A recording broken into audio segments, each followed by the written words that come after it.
That day, against a clear blue sky dotted with pristine white clouds, the silhouette of a dragon appeared, soaring upward. The dragon was a fierce shade of blue, opening its massive jaws to roar loudly. It circled wildly through the sky, flying with a frenzy that seemed untamed, utterly free in a way I had never witnessed before. The dragon passed directly above a man standing below, and just because of that, Asta, bloodied and exhausted, looked up at it. Above the vast expanse of sky, the dragon spread its wings and flew farther away, prompting Asta to follow its movement with his gaze. He belonged to the great magical lineage of Declan. He had decided to withdraw from his role as the one who cleans up others' messes. Then he clenched his hands tightly beneath the sunlight that was the only reason. Dark clouds gradually rolled in, covering the white clouds that had been scattered earlier. A black crow opened its beak and cawed.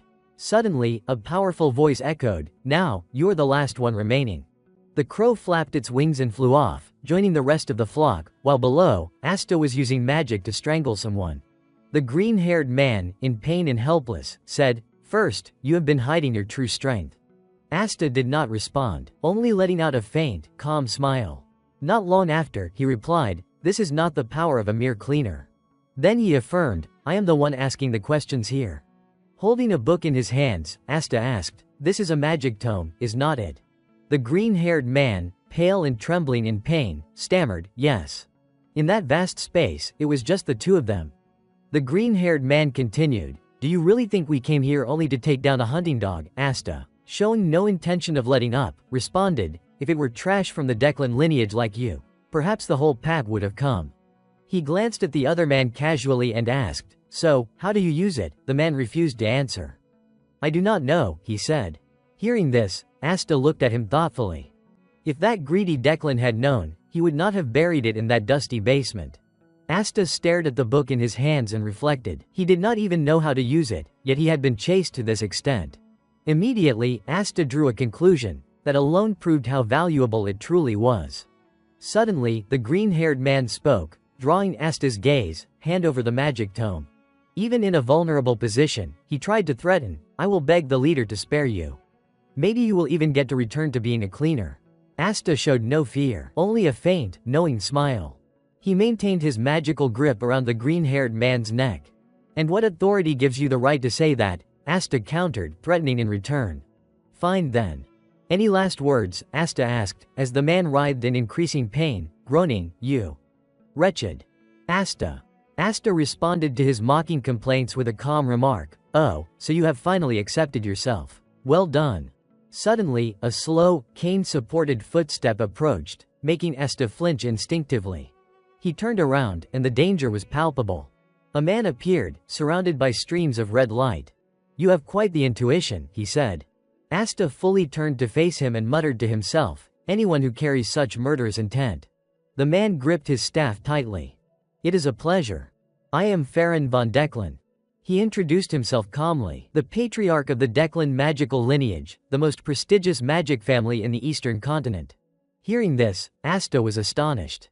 The patriarch of the Declan clan, Farron smiled faintly and made a proposal. "If you do not mind, I would like to reclaim that magic tome. We can talk afterward." Asta narrowed his eyes at Farron, thinking, "It has been more than 10 years since I started as a cleaner. I have devoted half my life to Declan, but this is the first time I have ever met the patriarch in person." He recalled the group from the Declan lineage, the top magical family in the Eastern continent.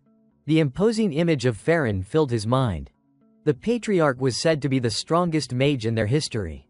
Curious, he wondered what kind of person he really was.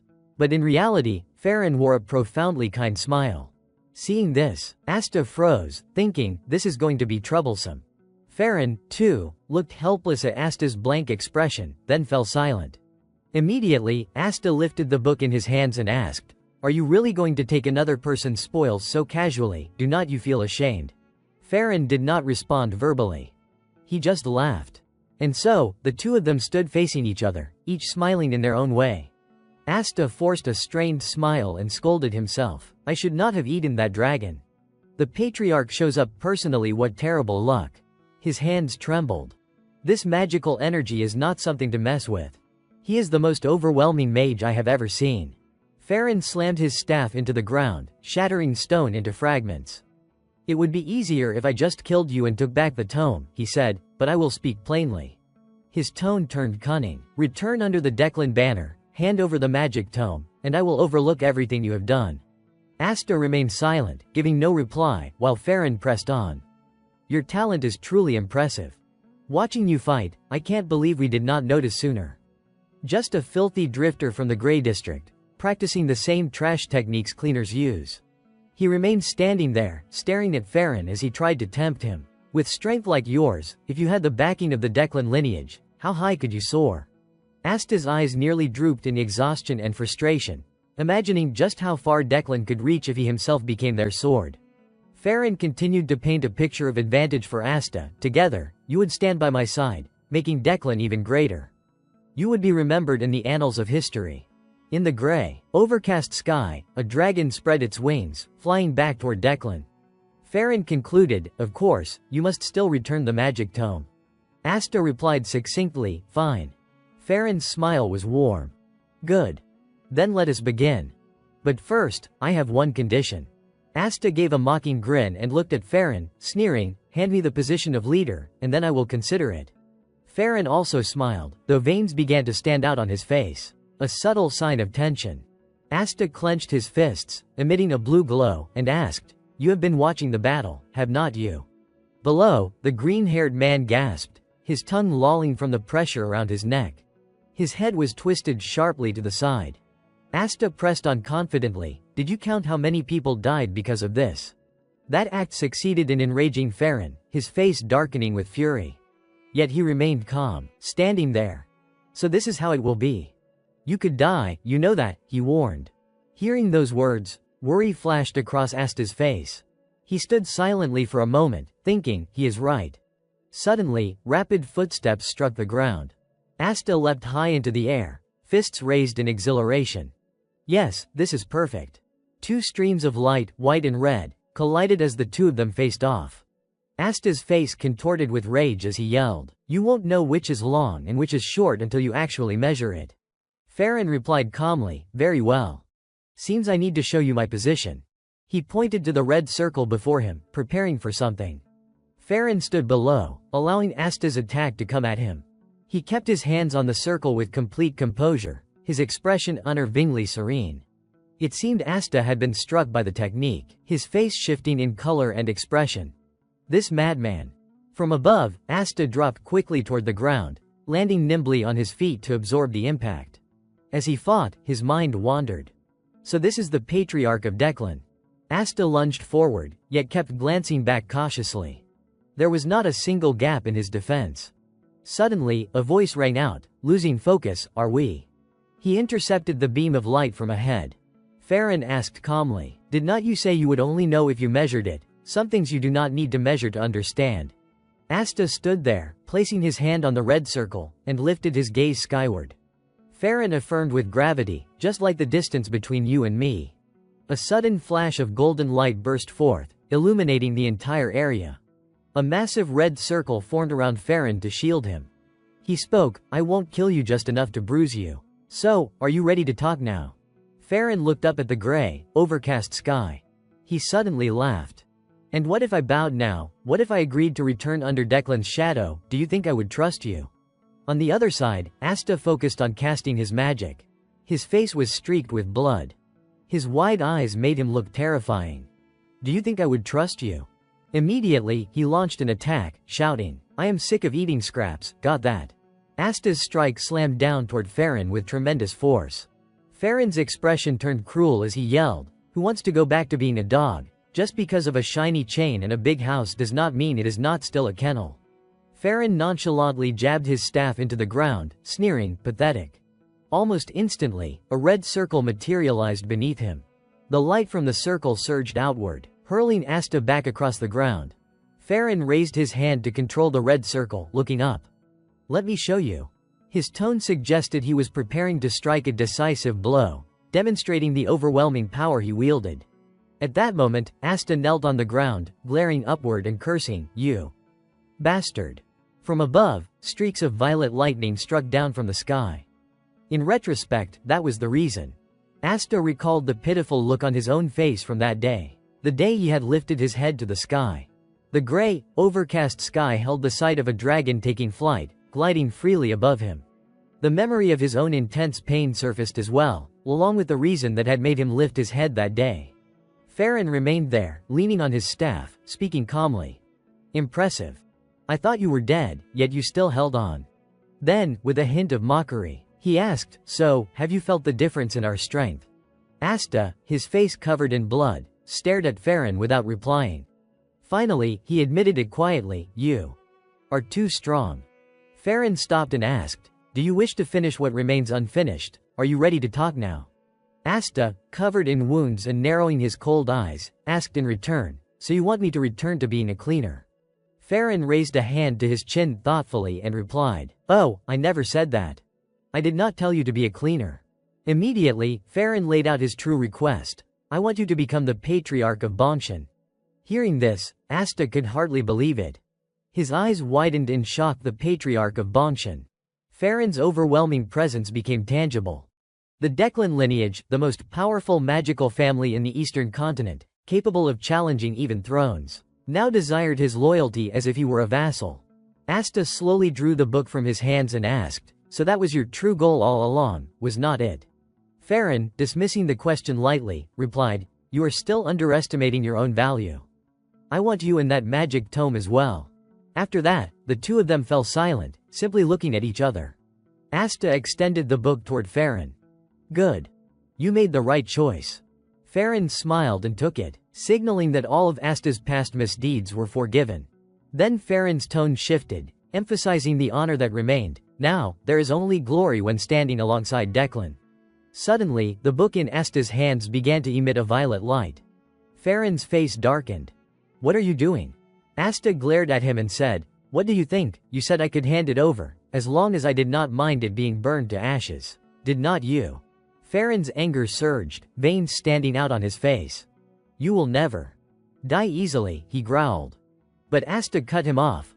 Just shut up and listen. Holding the book bathed in violet light, he spoke calmly. I have never done this for money. Cleaners do not get paid. So why do I keep this? Because it has to do with money. Asta pressed further, startling Farron, who widened his eyes. Have you ever heard of a cleaner being eaten by the Declan heir? Farron seemed to understand immediately the forbidden magic. Asta confirmed it, yes. That bastard swallowed my teammate whole. Declan hid everything. Comprehending the truth, Farron continued, so all of this was for revenge. Asta sighed in weariness. HMPH.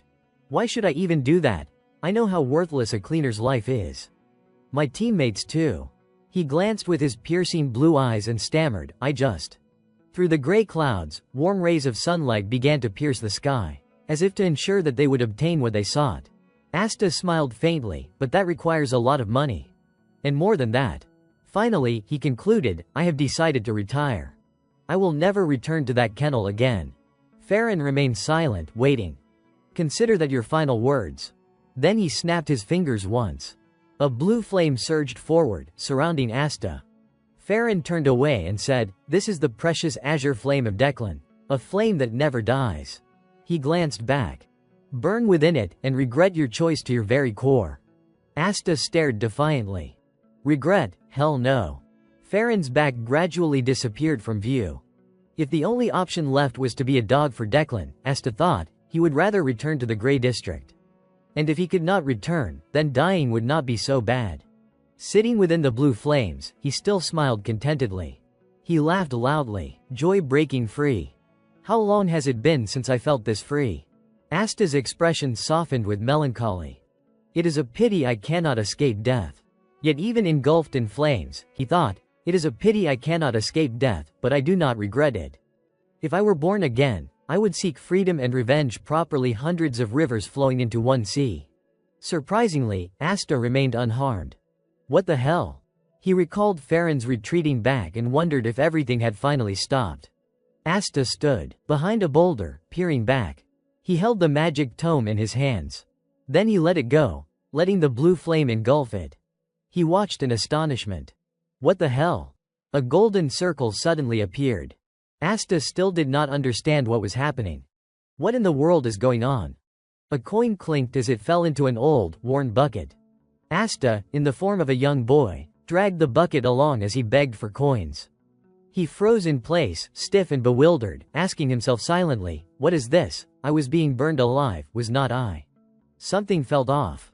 Asta's heart thumped as he slowly lifted his head. Looking around at the simple, rustic houses, he felt a surge of curiosity. Where is this place? But when his eyes fell on the bucket holding a few scattered coins, a thought struck him. It is as if I have gone back in time. This place feels so familiar. Suddenly, Asta gasped, a vague realization dawning.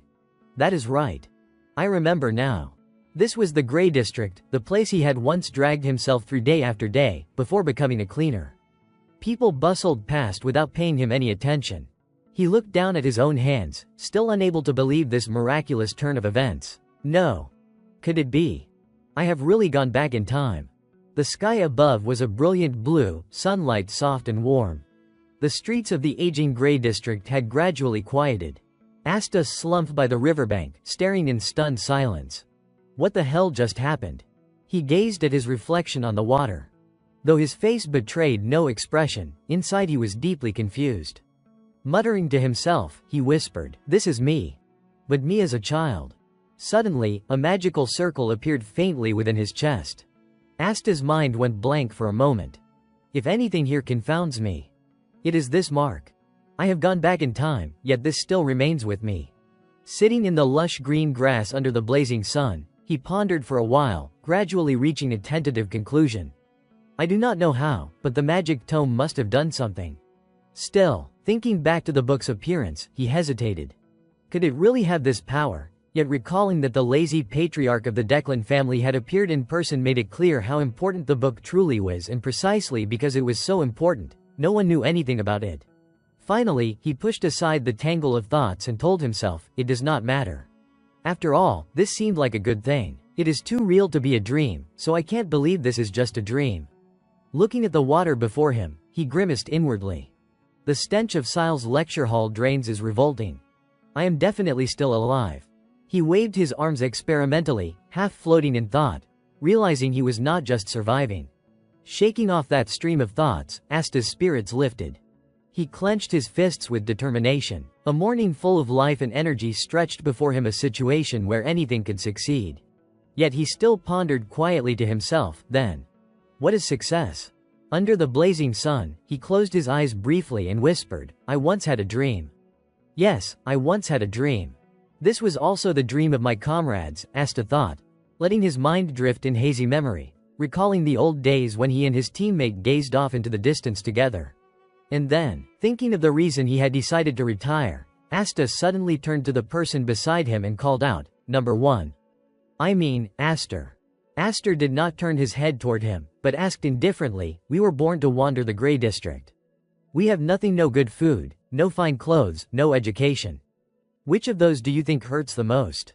Asta asked back, no good food. Aster did not repeat himself. He continued, if it were only hunger, we would not be like this.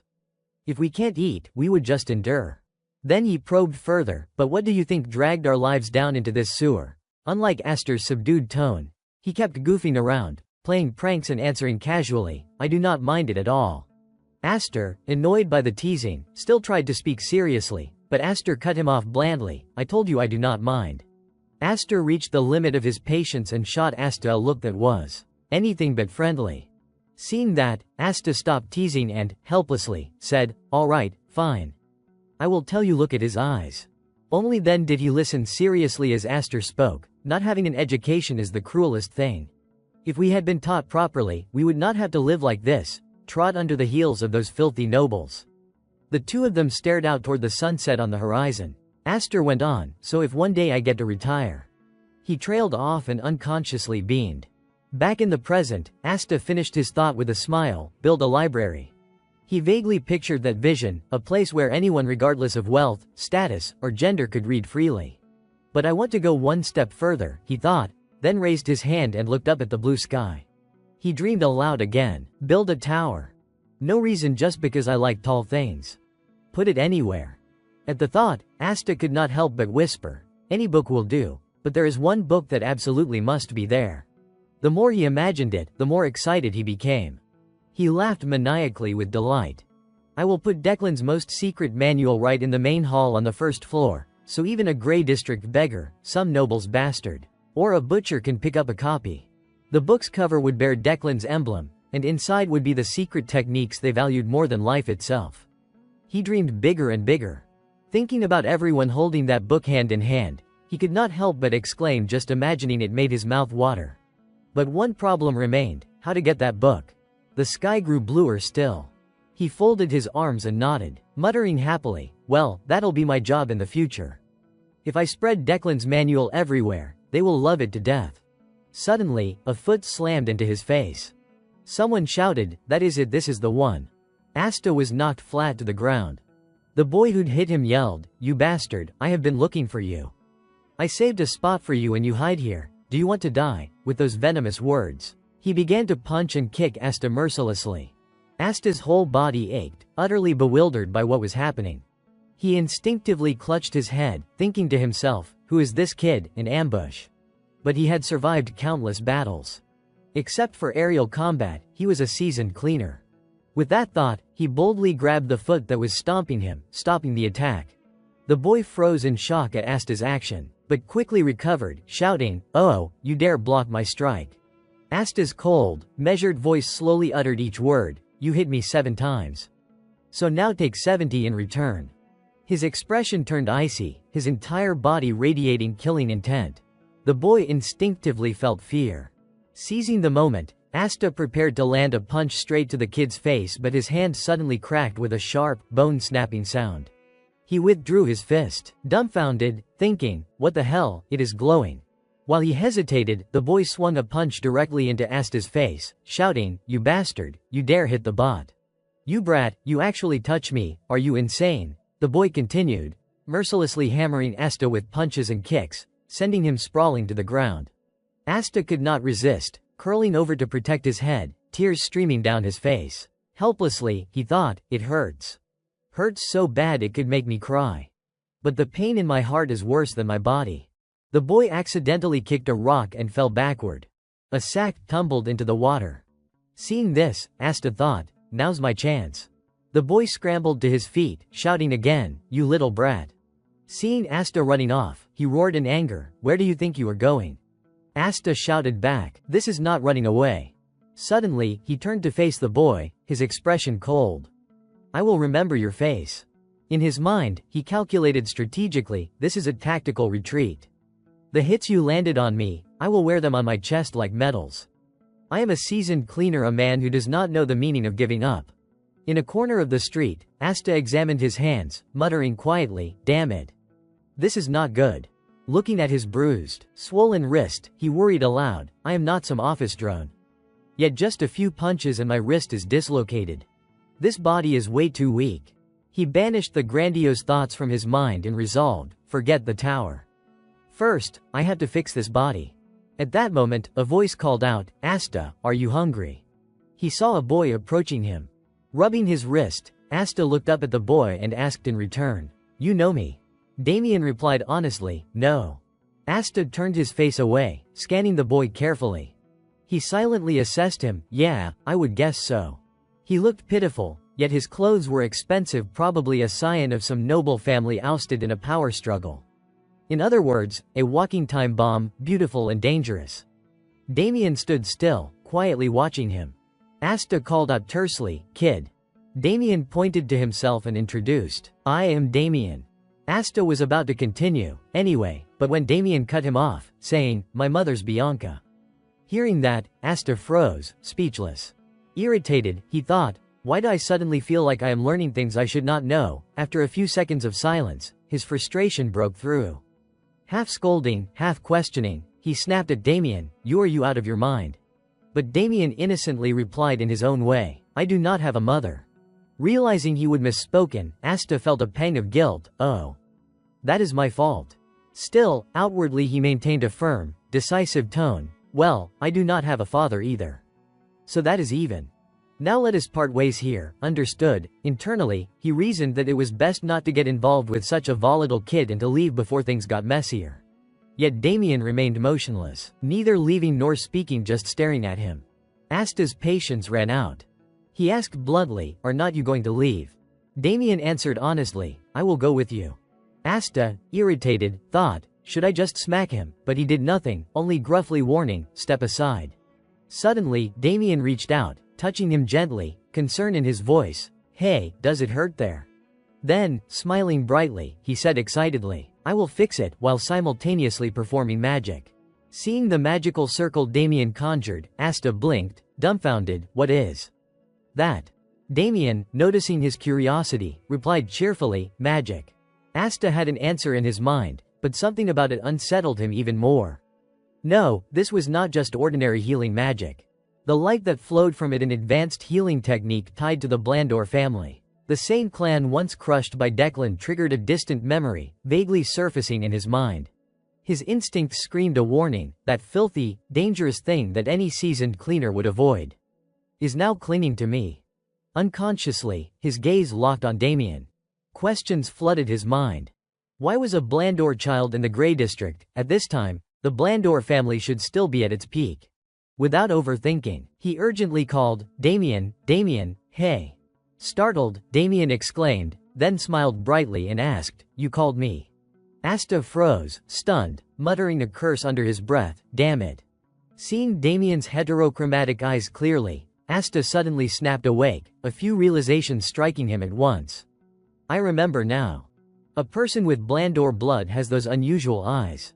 The monster of the Blandor clan," he thought, and his mind replayed a haunting scene, a sea of flames, corpses strewn everywhere. And Damien's chilling laughter when he had been corrupted, the Mad Butcher. No matter how many times he is killed, he never dies. But at this very moment, Damien was just a cute, innocent kid, laughing happily. Asta sighed in wonder. Ah, an ant. The boy was carefully counting each ant, 1, 2, and so on. Seeing the scene before him, combined with the memories flashing in his mind, Asta could not believe it. Dumbfounded, he froze for a moment, muttering to himself, "Are you kidding me?"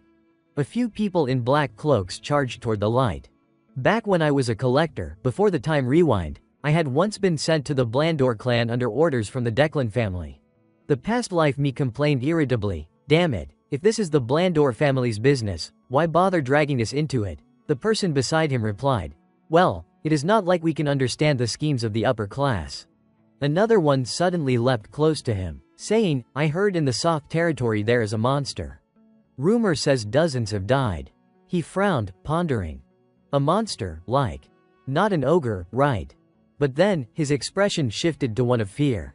And then I saw it. Something had been split in two right before them, not an ogre. The upper half of a human, bare-chested, gripping the torn halves in both hands, a human ripping another apart with bare hands. The monster's face was pure madness, fighting while continuously casting Soft's exclusive healing magic, laughing while killing, a pure frenzy. It trampled over the corpses of hundreds of people, the Blandor clan's monster, the Mad Butcher who could never die. The creature's golden and red eyes, coupled with that constant, insane smile. Damien von Blandor. Back in the present, Damien was squatting, smiling brightly like a blooming flower.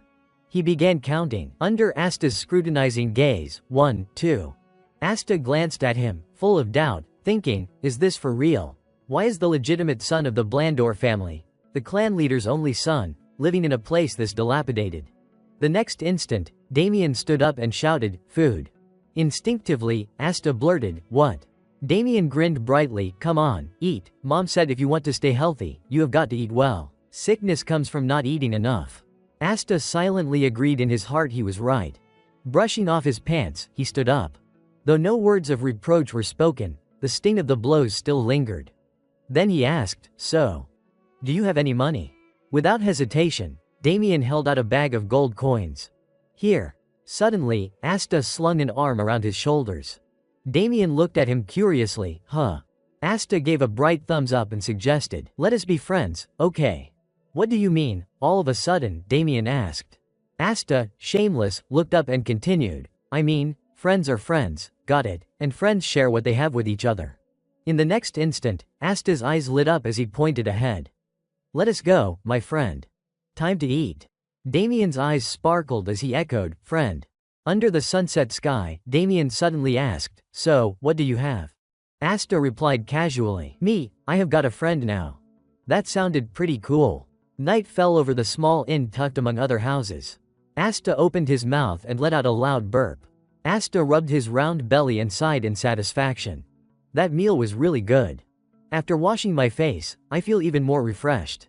Seeing Damien glance around repeatedly, Asta asked, "Curious, what are you doing?" Innocently, Damien replied, "I did not know the place we ate at had a house upstairs. I usually sleep on the street, so it is pretty convenient to know there is a house." Asta could only respond perfunctorily, "Ah, I see." Suddenly, Damien propped himself up on both hands and exclaimed, "Right." With a serious expression, he added, "I do not have a father either." Asta processed that for a few seconds before immediately shaking his head, "No, you do have one." Damien countered firmly, "No, I do not." Asta said nothing aloud but silently thought, "Do not turn this into a contest of who has suffered more." Deciding to change the topic quickly, he asked, "And you? You have a mother, right?" Damien looked around, puzzled. "Where? Not here." Asta groaned, smacking his forehead. "If she is not here, then she probably does not exist." That is a harsh way of thinking. He shook his head, "Better check the situation a bit first." Asta asked again, "How long have you been here on your own?" Damien counted silently before answering hesitantly, Since I ran away from my family, I have slept 10 times." Hearing that, Asta's expression darkened slightly. "You ran away, were you being chased, 10 times sleeping?" "That means 10 days. Damien innocently corrected him, "I also take naps, you know." Asta's head filled with question marks. Damien smiled and held up 2 fingers. 2 naps a day, of course. I mean short naps. So, all in all, I have slept 10 times. Asta's confusion deepened. He muttered to himself, "So that is probably about 3 or 4 days." Damien flopped onto the bed, complaining, "But I have not had a proper sleep since I got here. The floor's too hard, I can't sleep." Asta suddenly froze, glancing up. Then he turned to the soft pillow behind him. Burying his face in it, he shouted, "This kid's been crazy since birth." Having vented, he sneakily looked to the side. "Well, while this kid's still stuck in the Gray District, I can act as his temporary guardian. Might even be a good chance to start building connections with the Blandor family." Damien lay on his back, eyes closed, muttering, "This place is so uncomfortable." Asta thought to himself, "Later, when I confront Declan, this might come in handy." And influential families usually have a lot of rare books. Asta suddenly recalled the tragic images from the past. Of course. First, I need to deal with something else. 57 grudges etched deep in my chest. Thinking that, he looked up and reminded, "Damien, I am heading off now. Do not bother me if you do, it will be a big problem." Hearing that, Damien immediately jumped up. "Are you practicing breathing exercises?" Asta replied mechanically, "Yeah, that is right. When I am done, you do it too." "I will wait." Catching the mood, Damien cheerfully said, "Got it, understood." After settling that, Asta slowly closed his eyes and focused. "In my previous life, I laid the foundation of my magic using the basic spells a scavenger could obtain." He thought to himself, but the limits were so obvious. Images of himself darting through the night from that past life flashed before him. That is why I secretly infiltrated so many noble families to steal magic. In the darkness, shards of glass and various spells rained down. He had nearly died countless times. The magic he learned that way included body enhancement techniques of knights, spirit summoning, alchemy, and a pile of miscellaneous arts, but he suddenly remembered the figure of the man leaning on a staff, just before dying. A cloaked figure stood amid endless clouds, struck by lightning. I had encountered a truly destructive power, and because of that, he told himself firmly, this time, it has to work. Asta opened his eyes, staring straight at the ceiling, his blue eyes shining with determination. His lips parted slightly as he murmured, "The first magic I must learn is the Declan family's origin technique, the root of Declan magic, capable of assimilating all types of mana." He closed his eyes again and breathed evenly. "I once recorded this to study, but now I finally have the chance to use it for real, the breathing technique." Suddenly, a fierce flame erupted from his left chest. Asta's eyes widened in pain. "Too hot. It feels like molten lava coursing through me. Damn it. What is this?" He silently told himself, "Focus. I have to control it." Yet his eyes widened again as he noticed something else. On his hands, a different kind of mana was appearing, impure, tainted. Why is this here? He remembered an old man who had once transmitted mana into a young man's body, a high-level technique, only passed down to the main bloodline of noble families. A stream of blue mana surged through Asta's body, forcing his own mana to circulate, burning away all impurities in his meridians. His entire body felt immersed in a lake of pure mana, being purified. Asta jolted awake from the trance, sweat pouring down his face. He gasped and sat up. How long has it been? Beside him, Damien was still sound asleep, peacefully unaware. Asta widened his eyes, staring at his hands. No more importantly, there were no impurities left in his meridians. His mana had been purified, its purity higher than in his previous life, maybe even beyond that. He furrowed his brow, looking up in deep thought. Even so, Asta could imagine the figure of that man, towering several times his height, defeating Declan. Even if he were reborn 100 times, it might still be impossible. Yet he still clenched his fists with confidence, because one thing was certain. Asta bared his teeth in a proud grin. My chances have increased. I am a scavenger, a person who never gives up, even if there is only 0.01% hope left. The next morning, a shout of surprise echoed through the inn. Oh, amazing. Damien touched his hair in astonishment. My hair. It is brown now. Asta cast him a sidelong glance and thought, good. The silvery hair that was too conspicuous is covered up. After changing clothes, the Blandor family won't notice. He silently calculated. Now, only one final thing remains. Just then, Damien spoke up. So, what do we do next, my friend? Asta froze, staring at him. But then he turned and smiled, his eyes gleaming with delight. He spoke 3 short, decisive words, setting the stage for chaos. Meanwhile, elsewhere, someone stretched after a night's sleep. Spotty bathed lazily in the morning sunlight. What a good sleep. And the weather's nice too. But he suddenly froze, staring straight ahead. Asta and Damien were slowly approaching Spotty. That brat. He began to speak. Where have you disappeared to? Huh, finally showing your face. And in that outfit, are you bathing in a sewer or what? Spotty showed no hesitation and fired back. Who is this kid? Looks rich just by the way he carries himself. Before he could finish, Asta punched him hard in the stomach. As Spotty collapsed, stunned, Asta finally spoke. Looks like I found the right place. Because you are still vivid in my memory. Asta clenched his fists in fury. First, you are going to take every single one of the 123 hits coming your way. Just then, 2 other accomplices rushed out. What the Spotty, what is going on? In an instant, the entire gang had assembled. An intruder, wait. Is not that the youngest one? Asta's excitement showed in a broad grin.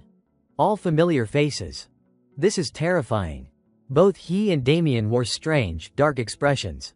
Who knows how far we will get today?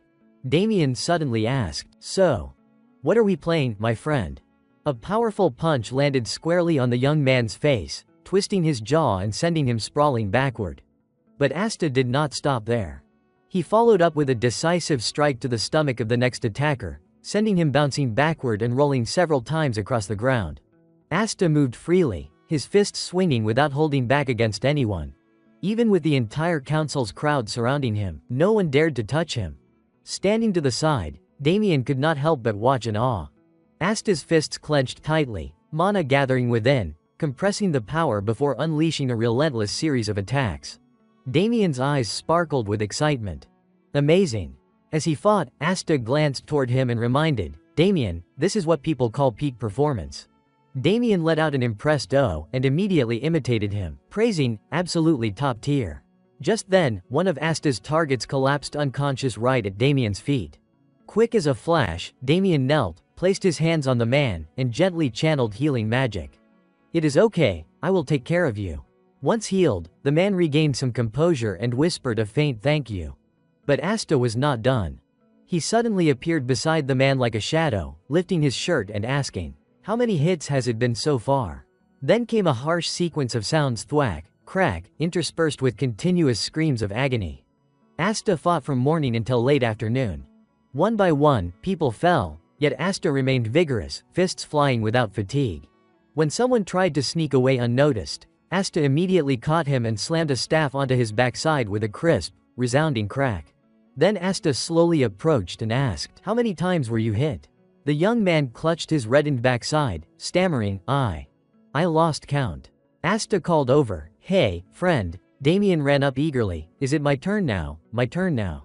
Asta's voice was calm, almost singing as he issued the order, "Hand healing, now." The young man despaired internally. "Stop, please." Asta twisted his hands with precision and smirked mockingly. "Listen carefully. You are filling in the role of the box, got it?" Meanwhile, Damien remained cheerful in his support role, repeating, "Hand healing, hand healing." The man about to be punished screamed internally, "Stop, damn it. I can only count up to 2 digits." Night had fallen. A full moon stretched across the sky, casting a pale light over the rooftops. Below, Asta finally finished today's reckoning. "Thanks for today." The assembled men formed a straight line, responding sincerely, "Truly. Thank you." Asta smiled in satisfaction. "Your mana distribution is solid. I am proud of you." Damien clapped enthusiastically, promising, "All right, let us play again tomorrow." Asta's thoughts brimmed with pride. He had completed over 100 strikes per person, totaling more than 1,000 hits. Even for someone like him, a seasoned cleaner of countless battles except for mountain fights and aerial combat, this still counted as a fresh challenge. Amidst that, a faint reached his ears, pulling him out of his thoughts. The young man, his face mottled green and purple, rubbed his arms and bowed slightly, voice soft, "Am I done now? I think that is enough." Asta nodded gently, granting permission. "All right, you can go." The young man twitched at the corners of his mouth and forced a smile. "Actually, this is my house." Asta let out a long, drawn-out sound, tinged with mockery. "You want us to pack up and leave, huh?" His hand tightened on his own sleeve, the discomfort clear in every word. The young man, sensing it, hurriedly explained, "No, that is not it. We will leave immediately." Without another second's hesitation, they scurried away. Asta's gaze followed them. This is not resentment. Then he sensed something. He turned slightly, feeling a twinge of awkwardness. Damien, still innocent and cheerful, waved enthusiastically, while Asta's eyes fixed on the end of the alley. Someone was coming. A figure landed there, exuding an intense aura, steadily approaching. Asta furrowed his brow, analyzing quickly but subtly. That unmistakable feeling, just like a cleaner. His gaze shifted tensely to the person beside him. In his mind, he ran through possibilities, chasing him, targeting Damien. I was careful, yet they still traced him. I can't believe the Blender House got here first. Asta closed his eyes, trying to channel the little mana left in his palms. With so little left, casting even one spell would be difficult, let alone engaging in close combat. This is not good. He fixed his eyes sharply, deep with resolve. But who am I, anyway? Both hands moved deliberately, condensing mana. Even as a cleaner, Asta had never had excess mana, not once. Situations like this, he had faced hundreds. Nothing could faze him. At his fingertips, a magic circle appeared, drawing in mana, compressing it. And compressing it once more. The condensed spell formed a small spherical orb. This would be enough. Without a second wasted, Asta turned. He knelt on one knee, adopting a forward-aiming stance as if preparing to fire at the approaching figure. This is my only chance. Then something unexpected happened. The approaching figure, upon drawing near, suddenly dropped to their knees. Asta froze, stunned, eyes wide like a goldfish, utterly bewildered. The man fell to his knees, sliding forward along the ground as he screamed in anguish, "My lord." Hearing that familiar voice, Damien froze. "Alfredo." The man clutched him tightly, weeping bitterly. "I have been searching for you all this time. Do you know, where have you gone? What have you been doing? This wretched steward has worried over you to the point of losing sleep and appetite." Full of resentment, Damien shoved Alfredo away. "Let go, I am not coming back." Alfredo wailed even louder. "Oh, heavens, my lord, you might as well kill me instead." The steward's voice trembled with agony. "Heavens, leaving the house. Why would you do such a thing?" Asta, standing behind, could not help but curl his lip in disdain. A moment later, Alfredo grabbed Damien, who was pouting, pinning him securely under his arm as he stood upright. "Forgive me for causing a scene in front of esteemed guests." Restoring his composure, he spoke with polite dignity, "I am Alfredo, steward of the Blender household." Asta returned the courtesy with a simple nod, "I am Asta." Alfredo smiled warmly, extending his hand toward him. It seems Lord Damien holds you in high regard. If you do not mind, would you like to return to the Blender estate with us? Asta swallowed hard, a wave of inner conflict rising. Returning to the Blender household. He began to run scenarios in his mind. The basic rule for prestigious houses: avoid what is filthy, and avoid what is too lofty. He could not predict exactly what calculations they had in mind. In the end, Asta smirked, "It is fine. After all, I had already intended to approach the Blender house anyway." His goal had long been set. Fortunately, the Blender territory lay directly along the route to the city, where the Zenyan Academy stood, considered the pinnacle of Eastern education, and its library was renowned as the finest in the region. He had planned to build the best library himself, so stopping by was not such a bad idea. Nodding slightly, Asta agreed, "Understood. Thank you for your assistance." Alfredo turned and began walking ahead. "I will go prepare the carriage. Please wait just a moment." Asta held his coat, pondering. "I may have strayed a little from my path to build the library, but good things can come my way regardless." Under the silvery glow of the full moon, he put on his clothes. "All right, let us see if the food at the Blender estate is any good." That night, the sky was beautiful. The full moon hung high, silently casting a layer of pale silver light over everything. After a short ride, the carriage stopped before a sprawling mansion. "We have arrived. This is the Blender estate." Asta stepped down calmly, his gait confident and steady. He looked up at the structure before him. "This is my first time coming here officially, the Blender family estate." At the entrance, a long line of people stood neatly in respectful formation. Alfredo bowed slightly, gesturing inward. "It is late, please rest comfortably." "Lancy, I am counting on you." The maid behind him nodded. "Yes, sir." She stepped forward, eyes sharp, and said, "Please follow me, Lord Damien." Sweating but forcing a smile, Damien murmured, "Lancy."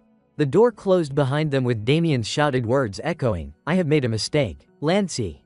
At night, the mansion was wrapped in silence. Most of the rooms were dark. Along the dim corridor, only the faint moonlight filtering through the windows fell upon the stone floor, while Alfredo walked alone in one direction. At a particular door, he knocked lightly. A voice called from inside, "Come in." Alfredo turned the doorknob gently, pushed the door open, and slowly stepped inside. Within the grand, classic room, a woman's voice rang out. "Damien." He bowed his head and reported, "The boy from Black and White Zone 7. I have just brought him back."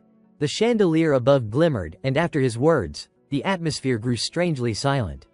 A sudden blast erupted right before Alfredo, yet he remained calm, unmoving. The woman raised her hand, a magical circle still active. "Zone 7, you say?" She seemed consumed with fury, firing questions rapidly. "Is Damien all right? Is he injured? If anything happened to my son, even a single strand of hair?" Alfredo's voice was steady and reassuring. "Madam, please calm yourself and hear me out first." After listening to the full report, the woman finally settled into her chair, calm once more. "So that is how it is." She withdrew her magic and exhaled in relief. "Really?" Alfredo stood quietly amidst the residual chaos. "Yes." Relief indeed, he thought to himself. Good for the lady, and good for anyone who might have touched the young lord. This woman was Damien's mother, Madame Gammo, once known as the Blood Witch. Her fury was something no one could withstand. It was obvious, any mother would lose her composure if her son were involved. A smile appeared on her face. "Well, it seems the outcome is fortunate. Regardless, you have worked hard." Alfredo bowed respectfully. "It is nothing. It is my duty." Yet he sensed something unusual. Madame Gammo furrowed her brow.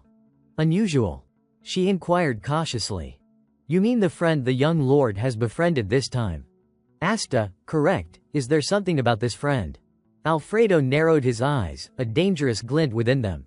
He had sensed my presence even before I appeared, already prepared to counterattack. He recalled the magical strike Asta had prepared, the mana condensed into a spiraling circle around the palm. Examining it closely, Alfredo confirmed it. "When we face each other, that thing in the boy's hand is a mana bullet." Madame Gammo stroked her chin, impressed. "Unquestionably. A remarkable talent. A child capable of such power, and from Black and White Zone." Suddenly, Alfredo's lips moved slightly, his gaze firm. "That is why, madam." His expression turned serious. "I dare to make a request." The next morning, sunlight poured down, highlighting the grandeur and solemnity of the entire mansion. Alfredo's entire being seemed to radiate with excitement as he proposed, "Come, become the heir." Asta, just opening his eyes, heard the offer and could only stare in stunned silence for several seconds. Alfredo's heart bloomed with elation. Surprised, or not you, but there is no way the boy would refuse. A personal offer from a steward of a prestigious house, an opportunity to change a stray child's life, glory, wealth, fame. But the response that came from Asta made him freeze. No. Alfredo was completely shocked, dumbfounded. What? He glanced toward Asta, who was casually picking at his ear, seemingly pondering the meaning of life. Did you just say that, boy? Did I hear wrong? Damien poked his head in, eyes wide, his face full of curiosity. What the hell is that, friend? Thank you very much for the offer to become the heir of the family steward, Asta said, bowing slightly. But I think I still prefer my current life. He covered his mouth with his hand as he spoke, a silent check for Damien, then glanced sideways. Once again, I truly appreciate it. Alfredo's curiosity did not fade immediately, but he soon grasped the reason for the refusal. So that is why. He observed the two young men, thinking to himself, born in the gray zone, empty-handed from the start, self-taught in magic through innate talent. Because of the silent exchange with Damien, the two of them communicated with just a glance. Asta's cold gaze flicked toward Damien. I did not say what the hell, he noted, and Damien's annoyed glare confirmed. You did. Alfredo's mind wandered as he studied them, and he realized, that must be why this boy is so arrogant. I understand now. I, too, was once an unknown, wild person without limits. Then he spoke gently, but, kid, the world is vast. Asta replied bluntly, I know it is not small. Seeing that Asta showed no trace of fear, Alfredo's patience began to wane. Right now, you might think you can do anything, touch the entire world. But Asta remained calm, choosing his words sparingly. Not exactly. Although veins bulged on Alfredo's forehead and heat seemed to radiate from his head, he forced himself to stay composed. Be patient. You have to learn to be patient. He tried to maintain a friendly tone, offering an example meant to instill caution. Have you ever heard of elves living in narrow mountain valleys? That is your current situation. Born and raised in the crevice of a mountain, unaware of how frightening the outside world could be, Asta simply scratched his ear and smirked. His face remained completely unbothered. I think I feel more like a dragon king in the sky. A sharp tearing sound cut through the air. A stomp dented the ground beneath them. This kid does not understand anything. Alfredo's form gradually enlarged, towering over the scene. Then, I, a steward, will personally show you. His face twisted in a grimace, angered as if someone had stolen his grain, projecting authority to intimidate. The world is vast and terrifying beyond measure. Sunlight gradually streamed across the grand castle. One massive, one smaller, their faces cold as stone, they strode into the castle with imposing confidence. Everyone in the palace, hearing the unusual commotion outside the doors, turned to look. Immediately, without any need for coordination, everyone lined up neatly, bowing in unison. Greetings, Grand Steward. Having already demonstrated his authority in this place, he assumed a solemn posture, projecting an air of gravitas. How do you find it, kid? He asked. All of them were roughly your age, yet they were the legitimate prodigies of the Blandor family. Surely, you can feel some of it, right? Despite having gone this far, Asta's response remained indifferent, detached. At moments like this, a flicker of caution ran through his thoughts. The Blandor family was no joke. Asta's eyes briefly swept over the young men standing before him. It is unbelievable that they are still teenagers, he thought. Though their aura was subtle, it already permeated the entire room. Still, Asta offered a slight smile, as though seeing straight through their act. Looking into their eyes, he judged them easily, just a bunch of petty tricksters. His assessment proved correct. Their eyes offered no warmth, no goodwill. Turning to Alfredo, Asta said, Yeah, I do sense something. The man's face lit up as if he would struck gold, eagerly pressing, So you will accept my offer then? Emboldened, he went on. If you inherit from me, you will shine just like them, no, even brighter than anyone else. Suddenly, Asta spun on his heel and spoke with a cold finality, as if dousing him with ice water. I hate the spotlight. Alfredo froze, his mouth tight. The kid. A hand rose abruptly. Grand Steward. A young man with a mole under his eye stepped forward, a faint smirk playing at his lips.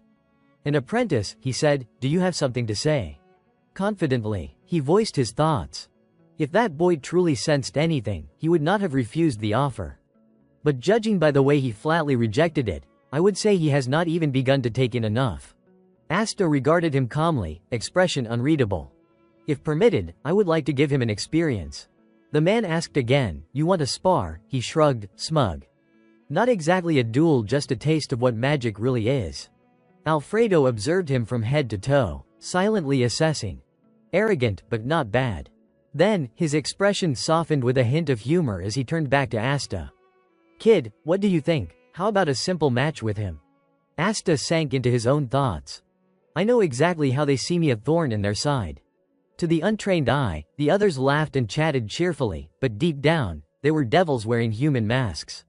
That beggar who lucked into their midst, no one knew where he came from. But surely they thought so.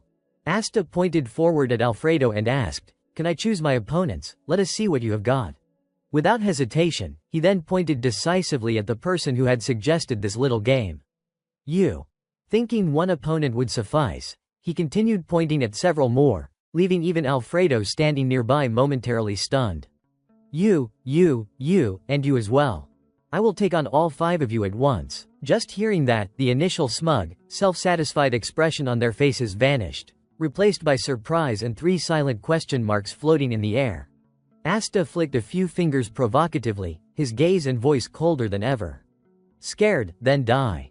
Though merely an observer, Alfredo could feel the chill in Asta's aura and found himself breaking out in a nervous sweat. Then a smile slowly formed on his face. He burst into laughter, clearly proud. Yes, that is the kind of spirit a true successor should have. Satisfied with Asta's composure but mindful of safety, he added a cautionary note. "Kid, are you willing to take responsibility for that statement? Such words are almost an insult to the Blandor family." Asta only smiled.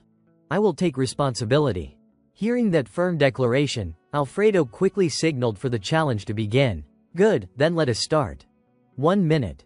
If you can hold out for a full minute, I will give you a reward. If not, you will face the consequences." Hearing the rules, Asta immediately understood Alfredo's intent. Consequences probably mean inheriting the steward position. This old man is clearly trying to pull me in. Fine. I will play along. After a brief moment of preparation, Asta found himself alone on the arena floor, facing all 5 opponents. The crowd around them was growing denser by the second. One bystander approached Alfredo cautiously. "Grand Steward, is not this dangerous?" Alfredo's expression remained calm, resolute. "It is precisely because it is dangerous that it is worth it." His stubbornness must be broken before he can grow. Those standing nearby could not help but look up in awe. Suddenly, Alfredo ground his teeth and turned away, eyes tightly shut, thinking to himself, "This is not good. If the young man gets injured, the career of a trainer under my charge would be ruined." When he opened his eyes again, he noticed Damien and Lancy had also arrived. Seeing this, he bent slightly and whispered to Damien, "Young master, your friend is truly in danger. Please, stop the steward." One might think this could prevent disaster, but Damien's eyes lit up like twin suns, his heart blooming with excitement. Even Asta, witnessing it, could not help but be a little surprised. Seeing this, he rubbed his forehead helplessly. "Oh, come on." Standing nearby, Lancy reminded him, "If young master gets involved, Lady Gamma will fly into a rage. You better be careful." Damien crossed his arms, pouted, and turned his face away, muttering under his breath, "Damn it." The match still had not started after what felt like an eternity. Alfredo glanced over and subtly nudged the trainer. "Coach, what are you waiting for? Start already." Reluctantly, he had no choice but to follow the command. "Yes. Got it." Meanwhile, Damien was receiving Lancy's usual tirade about staying out of trouble. The trainer sighed, feeling utterly powerless, a quiet line of tears tracing down his face. "Damn it. I have done all I can." Lancy noticed the trainer's helpless expression. She turned and left Damien with a single warning, "I will be back soon. Do not interfere." Her face, which had earlier carried an apologetic look, now shifted into a mischievous smirk. "All right." Standing between the 2 sides, the trainer announced the rules of the match. "I will explain the structure, the battle will proceed in turns." Before he could finish, Asta interrupted impatiently from outside. No, let us make it a free-for-all. Though not entirely pleased, the trainer had no choice but to comply. Fine, whatever. Regaining his most neutral expression, the trainer continued. Alright, then. The match will be a free-for-all, lasting until one side surrenders. However, the coach may stop the match at any time. Remember that. With the rules explained, Asta's gaze turned sharply toward his opponents, fully focused and ready for the fight about to unfold. The 5 opponents were tense as well. One of them ground his teeth, a face full of disdain. A nobody with tattered clothes. The young master and the steward may pity you, but who do you think you are? I will crush you and expose your true face in front of everyone. The trainer's firm command rang out. Begin. No sooner had he finished than Asta struck with a single blow to the stomach. Tears and saliva flew everywhere as the first opponent's eyes went wide in shock, mouth agape from the pain. He glanced back at his teammates behind him.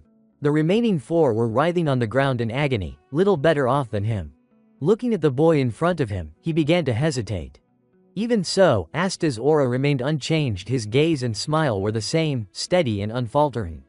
Looks like I will have to teach you a lesson myself. First rule, never underestimate the weak. What caught his attention most was the magic in Asta's hands. Panic filled him. Magic. A mana bullet. The basics of mana control were simple but exhausting. Such a spell would consume a lot of energy and normally could not be used freely in battle. Asta's cold voice cut through the tension. Second rule, do not judge others too easily. With a flick of his hand, the spell shot toward all 5 opponents simultaneously. It struck them squarely on the head, causing each of them to scream in pain. His eyes were now full of sheer terror. Rule 3. He lunged straight at him, pressing his face so close it nearly touched, fists poised in parallel. He said, "This world is vast and bitter," leaving the other frozen in place. Then, without hesitation, Asta swung a decisive, brutal punch that smashed into his face and sent him flying backward. When he finished, Asta offered a cold bit of mercy. From now on, I will pour all these lessons into you. Learn properly. After receiving a round of Asta's instruction, the kid lay ruined from head to toe, holding one side of his face and screaming, "You lunatic, this is not magic." Asta only replied, and with one foot planted he pushed off for another strike. He followed with an unrelenting blow that shattered the poor kid's jaw. This was martial magic in action. The coach's eyes went wide, jaw dropped in astonishment. Everyone else watching from the sidelines, though uncoordinated, shared the exact same expression. On the arena floor, the battle was fiercely intense for Asta. His limbs moved constantly, without a moment to rest. One hand grabbed an opponent's shirt while his foot pummeled another, all while a sly, mischievous grin played across his face. Even Alfredo could not hide his surprise at Asta's power. He thought to himself, that is mana bullets thrown 4 or 5 times in a row. Given the force, they must have been condensed at least 4 times. He imagined the scenario if those mana bullets had landed, if they really had hit just now. Alfredo was lost in thought, realizing that this was innate mana control. Not only that, the coach dashed past him, his face lighting up as if he had discovered gold. He pictured the scene. Asta, alone, utterly obliterating 5 young devils, and could not help but wonder how could he be so skilled with his fists and feet. Suddenly, a sharp call startled him, "Alfredo." He immediately turned toward the voice. Lancy was walking up, and a few steps ahead stood Lady Gammo. Alfredo instinctively raised his voice slightly, "Lady Gammo." Seeing Alfredo speaking privately with her, it was clear. Lady Gammo had arrived. Like a lifeline, the coach's tears silently ran down his face, nodding at Lancy. "Lady Gammo is here to save us," she nodded back, reassuring the coach. Her gaze stern, Lady Gammo demanded to know what had happened. Alfredo bowed and stammered, "I was only attempting a simple test." She raised an eyebrow. "A test?" Seeing the battlefield Asta had created and noticing him grabbing another student by the collar, she said, "You call this a test?" Focused on his actions, Asta froze when he heard a familiar authoritative voice call out, "Damien." His heart skipped a beat. Finally, she gave her orders. "First, gather the students and allow them to retreat." Alfredo placed a hand over his chest and bowed in agreement. To Damien, she said, "Damien, go back to your room first." The mischievous look he had just now vanished. Facing his mother, he scratched his head and put on an innocent, guiltless expression. Asta was no exception. She said, "You too, Asta, return to your room." She then walked up to the coach, who trembled slightly and bowed, sweat already beading on his face. Runfit spoke up. Yes, Lady Gamo, I have done my best. 4 words escaped her lips. You are dismissed. Asta froze in shock. What? In the Grand Palace, Lady Gamo's voice rang out again. Alfredo.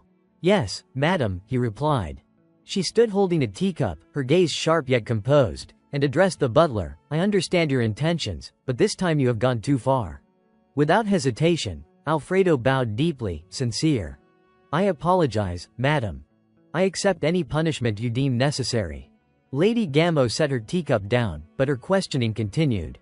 I heard Asta had a sparring session with the students. Did Damien assist him? Alfredo answered calmly, no, he was alone. It is just that. He paused at the crucial moment, prompting her to press, just that. Recalling the scene with a proud, self-satisfied grin, he continued, he is exceptionally skilled at striking and combat. And, regarding the mana bullets I mentioned earlier, he also used them in today's sparring. His tone lowered, gravely serious. What is more, he condensed them 4 or 5 times to amplify their power. That alone proves. From his explanation, Lady Gamo gradually pieced it together. Asta possessed extraordinary control over mana. Even without witnessing everything firsthand, she realized that a single mana bullet had allowed him to defeat 5 students simultaneously.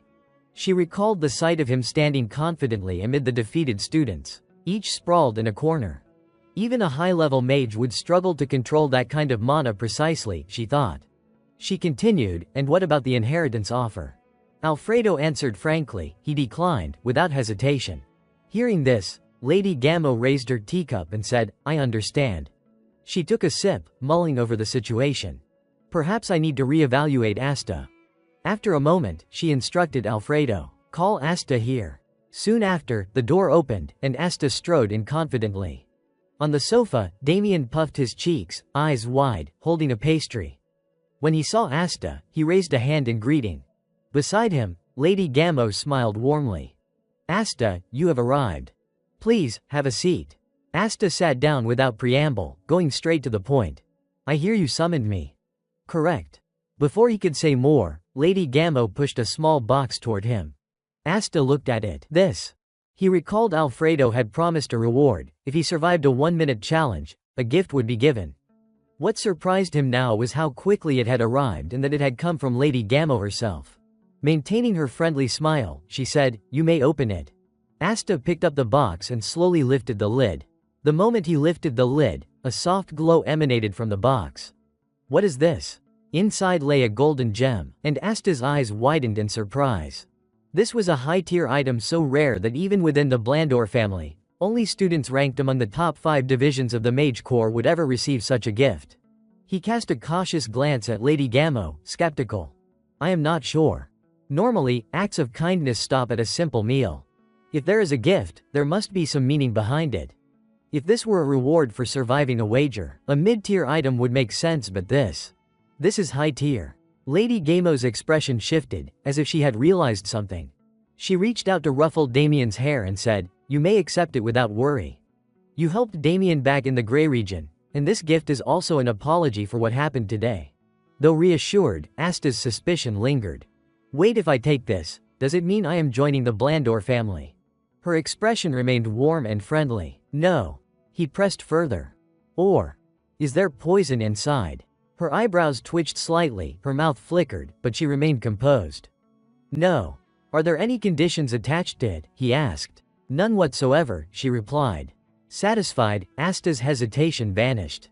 He took the gem and closed the box. Then I will accept it. Thank you.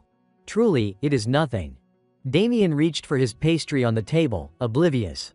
Asta's eyes shone as he examined the gem, mouth watering at the unexpected windfall. Just as he was about to savor the moment, Lady Gamo added, in addition. Finally, she revealed her intention. I have a proposal for you, Asta. His expression immediately turned serious, cold, as if he already knew what was coming. Lady Gamo ruffled her son's hair gently. Asta, I will arrange for you to enroll in the academy. Would you like to attend alongside Damien? Damien, initially distracted, suddenly looked up at his mother in surprise. Asta raised an eyebrow, intrigued. The academy. Lady Gammo explained, actually, Damien was supposed to enroll last year, but he strongly objected, so it was postponed until this year. I did not expect him to run away entirely, Asta thought, while Damien continued to eat his pastry, glancing elsewhere as if to ignore the conversation. She continued, so I ask you, Damien values you greatly.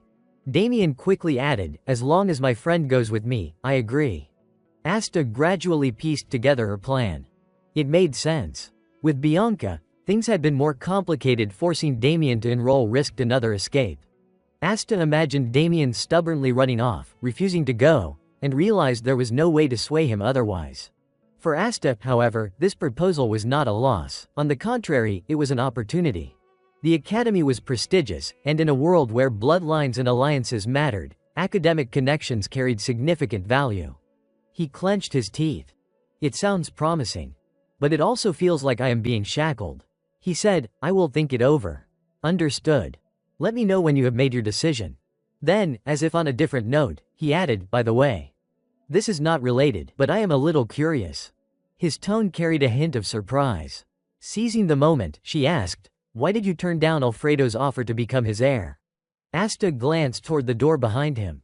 With a sly, teasing smile, he replied, well, my knees are worth quite a lot too. Her expression twisted in confusion. Excuse me. Outside, Alfredo was pressing his ear against the door, trying desperately to eavesdrop on what was happening inside. At a certain mansion, just as dawn broke, Asta exhaled a cold breath.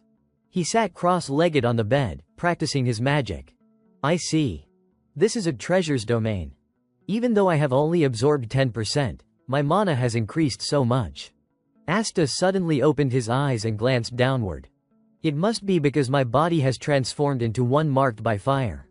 His hands rested on his lap, shrouded in mana. Normally, absorbing a domain would cause some depletion, but here, there was absolutely none, far beyond what he had anticipated. Asta gazed calmly toward the window. After all, the academy. I have been thinking about it endlessly, but perhaps the answer was already set long ago. Outside the window, the sky was slowly brightening. If he enrolled at the academy, finding support would be much easier, bringing a fair number of advantages. Yet, he turned his head with a sigh, feeling as if he were stepping straight into a trap. Or maybe I should take a walk first. After a while, Asta left the room and closed the door behind him. Suddenly, a voice called out, making him look over. Are you the one named Aster? A platinum-haired youth leaned against the wall, staring intently at Asta.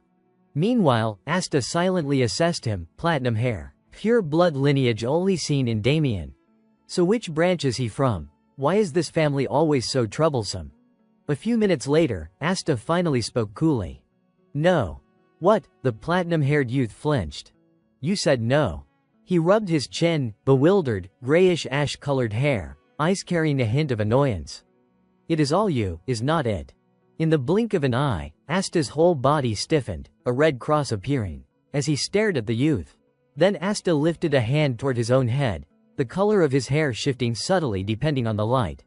In the next instant, he displayed a delicate, sparkling expression. Look into these eyes.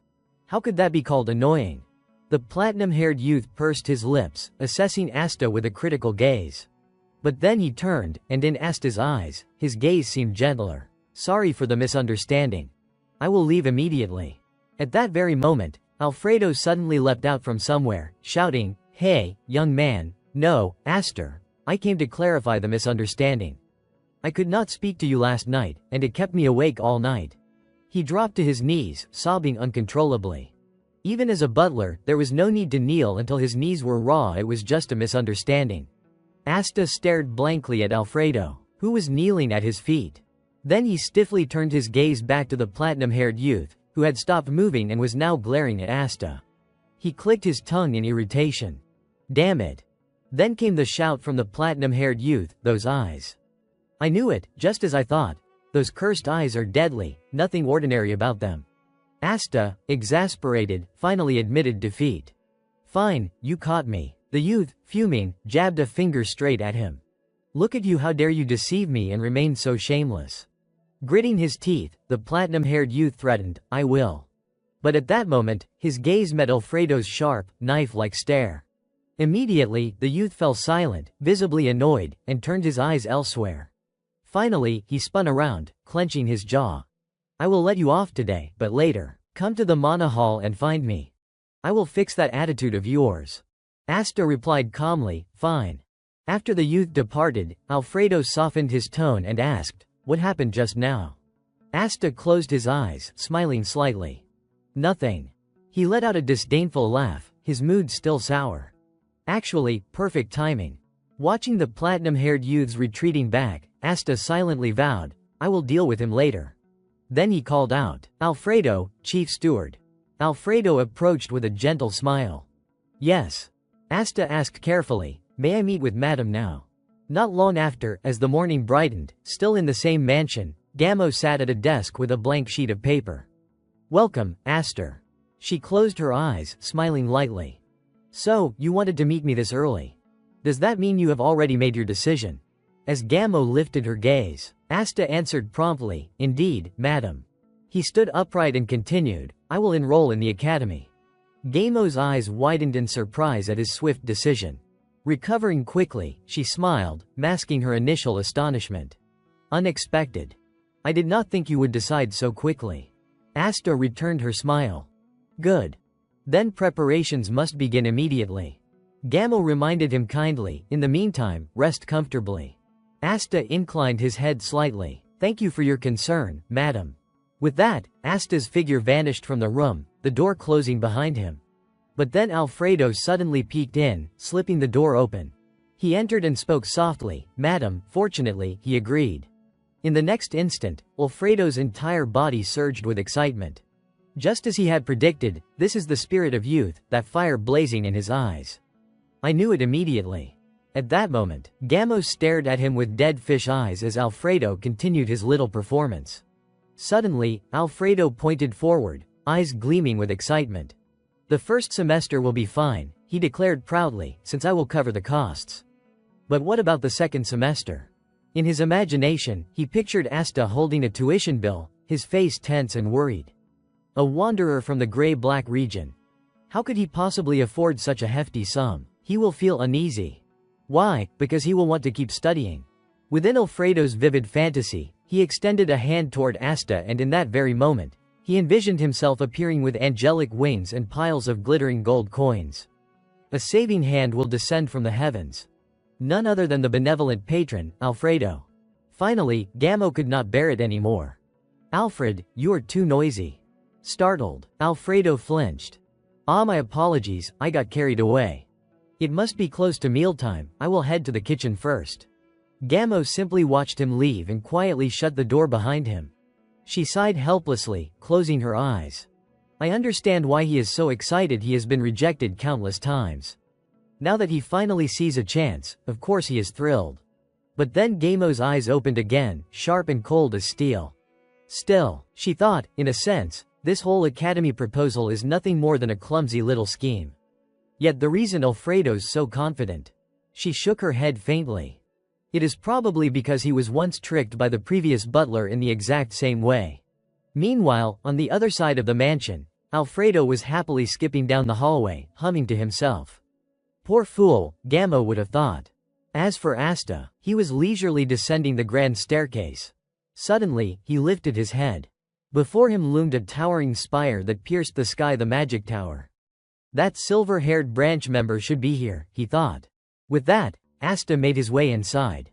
Out of nowhere, a cloaked figure appeared and asked, What business do you have here? Asta hesitated, realizing he did not even know the man's name. Right. I never asked. He resorted to describing the platinum-haired youth's appearance with gestures and words. The cloaked man seemed to understand immediately and extended his hand. Perfect timing. I have been expecting you. This way. Yawning lazily, he led Asta down a dim corridor. Stopping before a door, he said, You can go in from here. Just as he turned to leave, he added, Remember to lower your head when you open it. Asta slowly pushed the door open only to have a cloud of dust and parchment explode right into his face. So that is what lower your head meant. He coughed violently, waving the air clear. Then a voice called out from the darkness, You must be Aster. A man holding a candle stepped forward. A pleasure to meet you. In the flickering light, a sly grin spread across Henzi's face, one that reeked of mischief. You have come to see my little brother, have not you? Asta blinked in confusion. What? Little brother? He thought to himself, this guy is his older brother. One evening, in a high place, the main character of his previous life knelt on one knee, surveying below. If there is one thing I have learned from infiltrating magical research institutes as a mere cleaner. He cast a cold, calculating gaze downward. The courtyard he focused on was typical of a magic research institute. Desks piled high with papers, exhausted people everywhere, those he collectively called the pen pounders. One young man clutched his thinning hair in horror. First stage, thinning hair, continuously pulled and stressed, never allowed to grow back. Asta rubbed his chin, calculating mentally, breaking things down stage by stage. Another wore a hooded cloak, stage 1, denial, hiding his baldness beneath fabric. Yet another bared a partially shaved head, stage 2, surrender, exposing the scalp. Then there was the one with a completely bald head, stage 3. Fully shaven, nothing left. Finally came the maddened spellcaster, stage 4, the final phase, experimenting to make the impossible possible, attempting a spell that could regrow hair. No one had succeeded. Returning to the present, Asta studied Henzi in front of him carefully. But this one was different. Henzi casually poured tea and said leisurely, first, allow me to apologize. He went on to explain calmly, I am the youngest in the family, overly spoiled, yet I did not expect to be so rude to a guest. Asta listened, frozen, absorbing every word. Henzi maintained a polite smile, and Asta thought to himself, impressive. And still so young. Asta suddenly spoke, you must be working at a magical research institute. Without hesitation, Henzi admitted, indeed. I am currently the vice director. Please, have some tea. Asta took a sip, impressed. A vice director at his age, in a noble family like Blando, such a position would not be given merely by lineage. Clearly, Henzi's abilities justified his rank. Noticing Asta's expression, Henzi's smile deepened. He closed his eyes, his voice carrying a subtle weight, Asta, you are extraordinary. You are nothing like the wandering types from the gray zone. Asta could only smile wryly, thinking, damn it. If he had come in with caution, this would have been much easier. Instead, he appeared so benign, so gentle. Watching Henzi sip his tea, Asta thought to himself, his personality fits mine. Suddenly, Henzi spoke again. Ah, you have been invited to enroll in Zenyan Academy, have not you? Congratulations. Asta forced a faint smile and replied curtly. Henzi continued, it is a great opportunity, much to learn. Actually, I am also a former Zenyan student, class 145. Asta thought, so suddenly trying to establish an alumni connection like that. Henzi laughed, rubbing his head. Sorry, I got carried away hearing you were entering Zenyan. Let us get straight to the point. Asta frowned in suspicion. The point. Setting down his teacup, Henzi's expression turned serious. Before anything else, there is something I need to confirm. He fixed his sharp gaze on Asta. Are you willing to risk your life for your friends? Asta froze, furrowing his brow. What? Henzi suddenly used a summoning spell to bring forth a book, the fate of the Blando family hanging by a thread, asking whether one was willing to sacrifice their life. He placed it before Asta, who stared in shock. I am being handed this book, he thought, odd. It was a thick tome, bathed in a radiant aura of mana, the secret core technique of the Blando family. The saint scripture of luminous healing. Meanwhile, in a greenhouse filled with blooming flowers, Gamo quietly snipped at the fresh blossoms.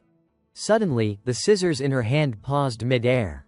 She lifted her gaze, then exhaled softly. The matter of Damien's enrollment, which once troubled me so, has finally been settled without incident. At least one less worry. Outside, under the blue sky, a flock of birds soared freely. Asta. That child is a true friend, she thought. Gamo recalled the image of Asta just now, impressive talent, good character, and according to Alfredo, occasionally reckless or rather, daring, but that was to be expected at his age. She closed her eyes and smiled gently. What I appreciate most. The vision of Damien happily by Asta's side flashed in her mind. Even knowing Damien's background, Asta maintained consistent behavior, without a trace of flattery. Gamo's eyes shifted thoughtfully. He is different, which makes him worth keeping close. But precisely because of that, a white bird spread its wings toward the sky, its cage left wide open. He will belong nowhere, like a free bird. She sighed softly. There are many ways to keep someone by your side. I will consider them carefully.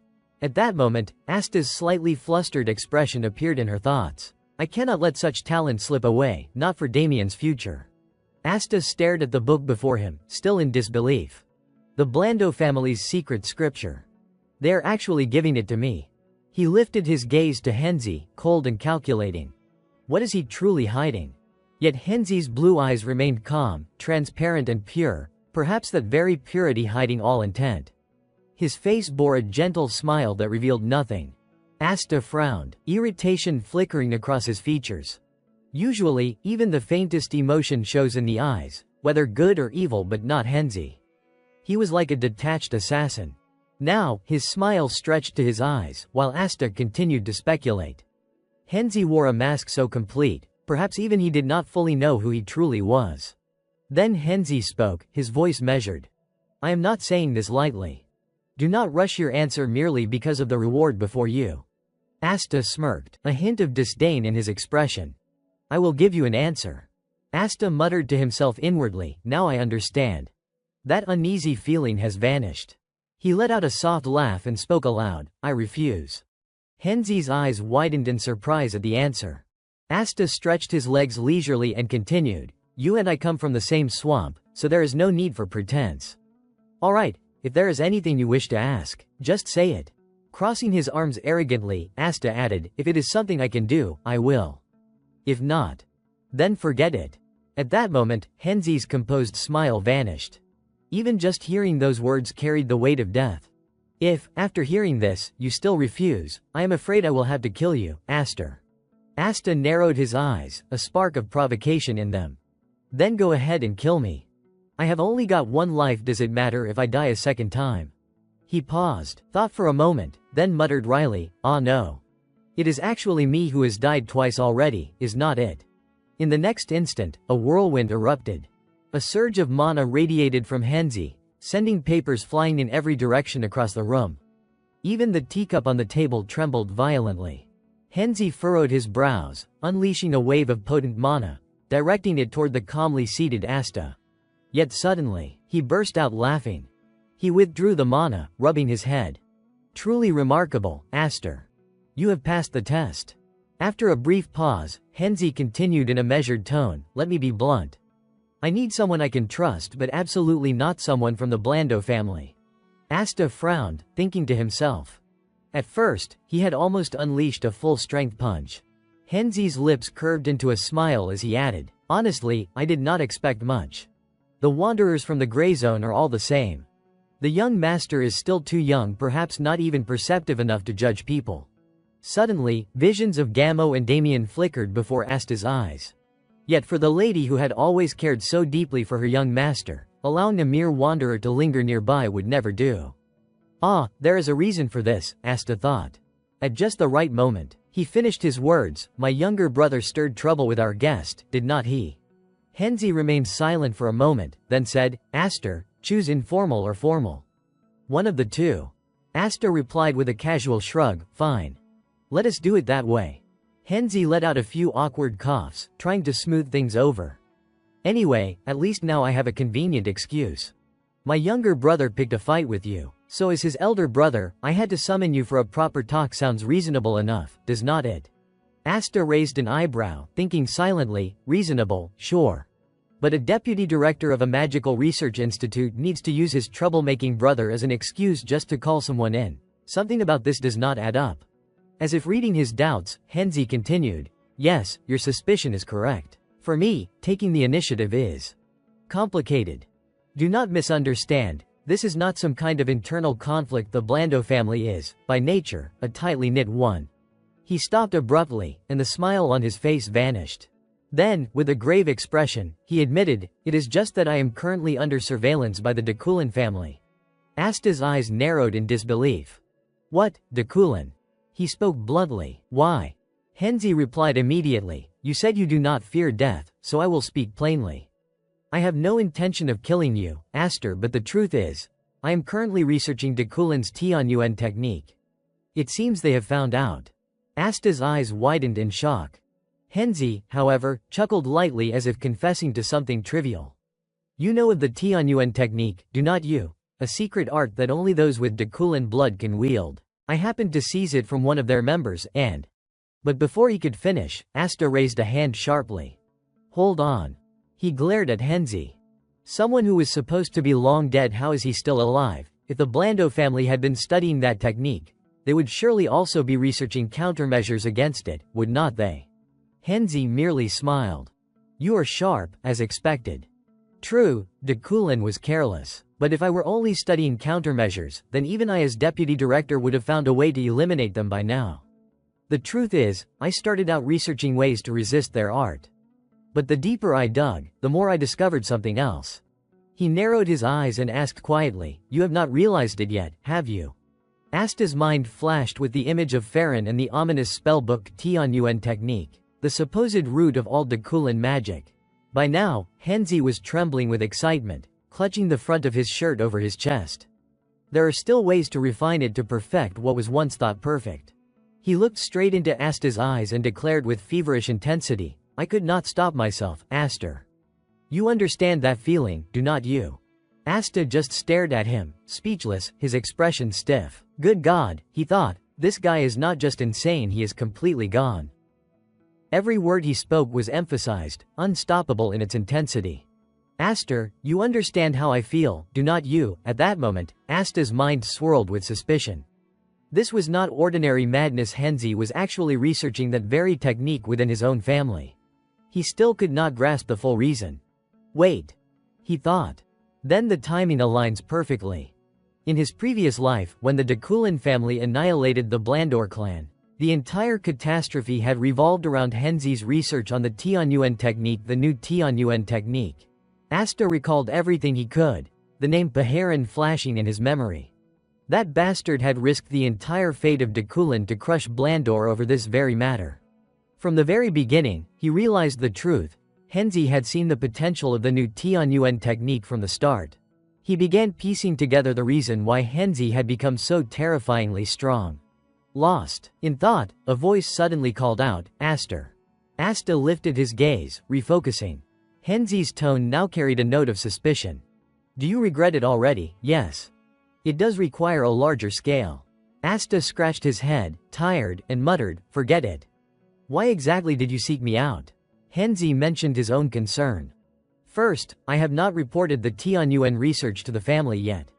Asta's mind raced. He guessed there must be spies embedded somewhere within the Blandor family, though he could not identify them. Narrowing his eyes, he got straight to the point. If the secret is leaked, would not you suspect someone, maybe a secretary? Henzi took a sip of tea and shook his head firmly. No. More precisely, it relates to the collection route.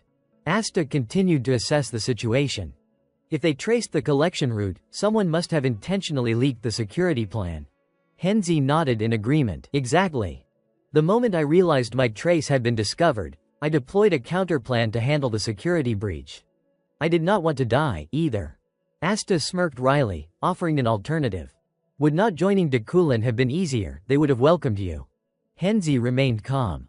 Let us say I had personal reasons. Then he presented his request. Asta, since you are not directly tied to the family, I need you to handle this matter in complete secrecy. He let the scattered documents drift through the air. The research was technically a joint project, but Henzi's portion had not progressed well. He held the papers firmly and assured, I will make sure you are fairly compensated. He then pushed the documents toward Asta with instructions. Deliver this thesis to Professor Farron at the Zenyan Academy. Along with the condition, Henzi added, after that, I will grant you the light healing technique. Asta grinned, clearly pleased. This is my chance. Without hesitation, he nodded firmly. Very well. Asta leaned in, putting forth an additional condition. I accept the light healing technique, but I also want the complete new Tianyuan technique later. Only then can we truly be allies sharing the same ship, right? One more gamble. Henzi's voice carried a note of exasperation. Asta, you really have no shame. Asta cut straight to the point. Just say yes or no. If not, I won't accept. Finally, Henzi relented. Very well. The new Tianyuan technique name does not matter. Since you have not studied the Tianyuan technique yet, it is useless for now, but I will give you the complete version later. Heinze ran a hand through his hair, adding one more point. However, I have one condition. Until this thesis is completed, I may need your help, Aster. When that time comes, I hope you will lend a hand. If we are truly in the same boat, you should at least be able to do that, right? Asta did not hesitate to agree. No problem. If it concerns the thesis, I will help.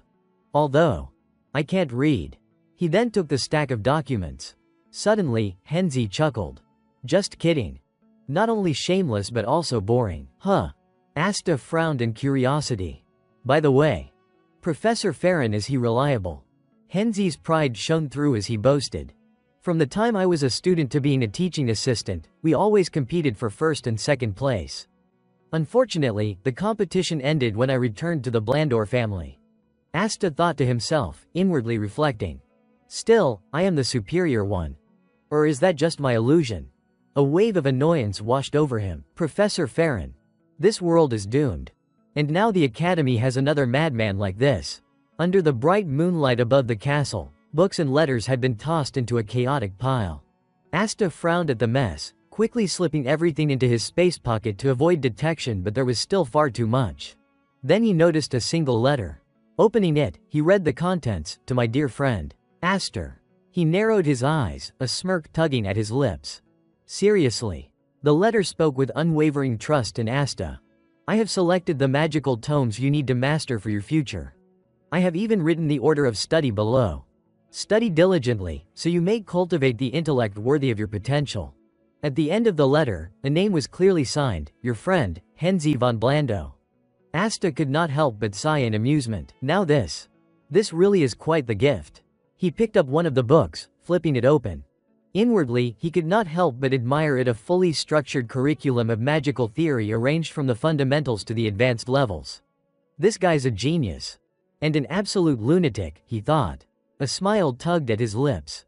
Good. Asta slammed a sheet of paper and a pen down onto the table. He quickly scribbled a few lines. Funding list Heinze von Blando. Turning to the stack of books, he calculated carefully. Let us see. Excluding the light healing technique and the new Tianyuan thesis, there are about 132 volumes left. Placing the light healing scripture in the tower for public viewing is another issue altogether. I will have to discuss that with Damien later. Asta nodded to himself, satisfied. You could call that a friend's privilege. Then, as he looked closer, understanding dawned on him. Wait. Those 132 books Heinze gave me, they are not just random volumes. Together, they form an entire system. He understood perfectly how it worked. If such a system were completed, then anyone who wished to learn magic could use it as a foundation. He began drafting a new plan. Yes. Before, I only thought about storing books in the tower, but now, under the night sky, in an ancient tower, his vision became clear. It would become the very identity of the tower itself, a place that bestows knowledge upon those who crave it. Asta could not help but look forward to the results. It was an unexpected harvest, a reward beyond his expectations. Meanwhile, Heinze stood by the window, deep in thought. At first, he mused, if he proved useful, I planned to let him deliver the thesis. If not, I would exploit him and toss him aside. He drew back the curtain, eyes glinting faintly. But Aster. He is interesting. A strange smile spread across his face. More than that. He recalled Asta's expression, cold, determined, defiant. Kill him, huh? Whether it is once or twice, what difference does it make? Heinze burst out laughing, clutching his stomach. Kill him? Did he really want me to kill him? It was just a threat to test him. Yet, come to think of it, I have no real reason not to. His laughter faded into a thoughtful hum. He felt a flicker of caution now. That light Asta's conviction, it was not just words. The man truly did not care about dying. The more Heinze thought about it, the more intrigued he became. He is different from those swine. Genuinely fascinating. A strange satisfaction filled him. Yes. He hides a lot, but that only makes it better. I have found an ally who can stand beside me, someone who looks toward the same horizon. And above all, he desires the results of my research. What a refreshing feeling. There was, however, one thing that genuinely bothered him. Did that man truly not know how to read? Heinze's expression remained doubtful. No way. Impossible. There is absolutely no way. Sunlight poured through the towering windows of the castle. Asta was rolling up his sleeves, getting ready. A large bag sat by the corner. A voice transmission came through. "Lord Astor, it is time to depart." He picked up a suitcase and slung it over his shoulder. A young woman arrived to give a brief rundown. "Once you arrive at the academy, there will be a few minor administrative procedures. Incidentally, both the young master and Lord Astor are exempt from the entrance examination." She turned back with a polite smile. Someone beside her remarked admiringly, "Still, you really do look like a proper academy student now, my lord. It suits you." Asta gave a curt nod. "Thank you." The woman gestured toward the carriage. "Let us go." Asta followed, thoughts tumbling in his mind. Exempt from the exam, typical of noble families. Basically a direct admission. Well, not that I am complaining. Then a familiar voice called out, "My friend." Damien was waving enthusiastically from the distance. "Hurry up, come on." Gamo, standing beside him, offered a few last words. "Damien, take care of yourself." "Astor." Asta nodded obediently. "Understood." She folded her hands together, sincere in her wish. "This is a great opportunity. I truly hope you achieve wonderful results." He smiled back. "Thank you." And with that, he began walking forward. "The results I seek. Of course, they are all part of my plan." He had already set his goal. The greatest academy in the eastern continent, Zenyan. There, countless sponsors and powerful figures awaited, and he would seize every single one of them. Asta could not hide his anticipation. "Just you wait. You fools know, my dear classmates, here I come." The carriage began to roll slowly along the dusty dirt road. Inside, Damien's eyes gleamed with childlike excitement, glued to the window as he eagerly took in the passing scenery. In contrast, Asta maintained his usual composed demeanor. He lightly closed the book in his hands. "I understand now." A thoughtful gleam flickered in Asta's eyes. Henzi truly was an extraordinary mage. The basic principles of magic were simple, yet the ways to interpret and apply them were limitless. He pictured it in his mind, using water as an example. To one person, it was the water of life, the origin of growth. To another, it could be the water of disaster, floods that swept everything away. In short, differences depended entirely on perspective. Even when using the same principle, noble families could develop in vastly different ways according to their own interpretations. Now, having read through all the magic manuals stored in the subspace, Asta could clearly feel this truth. He could even surmise that Henzi's curriculum had a connection to the Tianyuan technique of the Dakulin family. At that moment, Damien's voice snapped him out of his thoughts. "Hey, look over here." The boy's face lit up like a blooming flower. "We are here." Before them, the towering structure of Zenyan Academy loomed against the pale blue sky. The massive gates bore an imposing emblem, ivory white walls stretched along in classical grandeur, and the carriage sped along the stone-paved road, leaving a swirling cloud of dust in its wake. Asta glanced out with only a brief flicker of surprise. "So this is Zenyan Academy." Lancy, sitting nearby, finally spoke. "The carriage only brings you this far. As the first Grand Sage once decreed, all students must walk into the academy themselves during the entrance ceremony, regardless of their status." She smiled warmly, offering her well wishes. "We will part ways here. I hope your entrance goes smoothly, and may you gain invaluable lessons along the way." After seeing the two of them off, the carriage turned back, Damien waving cheerfully in farewell. Suddenly, he grabbed Asta's arm, urging him forward. "Come on, we had to hurry." His excitement was palpable. Lancy called out a warning, "If you are late, you might not get a seat." Asta frowned in confusion, not fully understanding. Before he could process it, Damien had already dragged him along. "What the hell? The entrance ceremony is not some village theater where you claim a seat just because you got here first." Asta suddenly remembered something. Wait, Lancy said that, right? She must have planned this so Damien would not dawdle. In the end he decided to let it go. "Fine. I will let this one slide. She is straightforward, sure, but she is not shameless, absolutely not, for convenience's sake." Inside the hall where the opening ceremony took place, noise and chatter filled the air. Other students were already seated, chattering and making introductions. Sunlight poured through the glass panes, spreading across the room and reflecting off the central podium. Rosa's seats rose up in tiers around it, lending the space a formal, orderly air. Damien's eyes widened as he looked around, excitement in his voice. So many people. He peered this way and that, face practically glowing like a kid. He did not even notice his mouth was watering from excitement. Lancey was not wrong. If we were late, there really would not be any seats left. Asta pressed his forehead with one hand in exasperation. No, that was not it. He reached into his pocket, rifled around, and pulled out a sheet of paper. He scanned it, then looked for their spot. All right, class M3, seats 11 and 12. As he was locating their seats, Damien nervously hurried over and asked, "Hey, can I sit over there? If I do not sit now, the seats might be taken." Asta stayed calm and said, "Hold on." For a second a bit of irritation rose in him.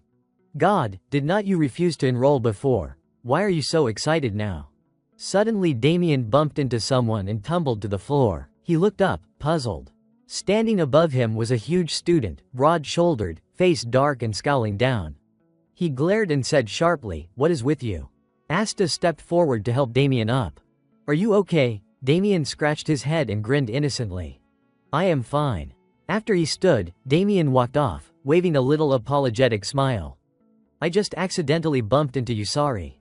A few steps later, the student who'd been hit called out in a low voice, "Wait." He held up his sleeve, showing a smear.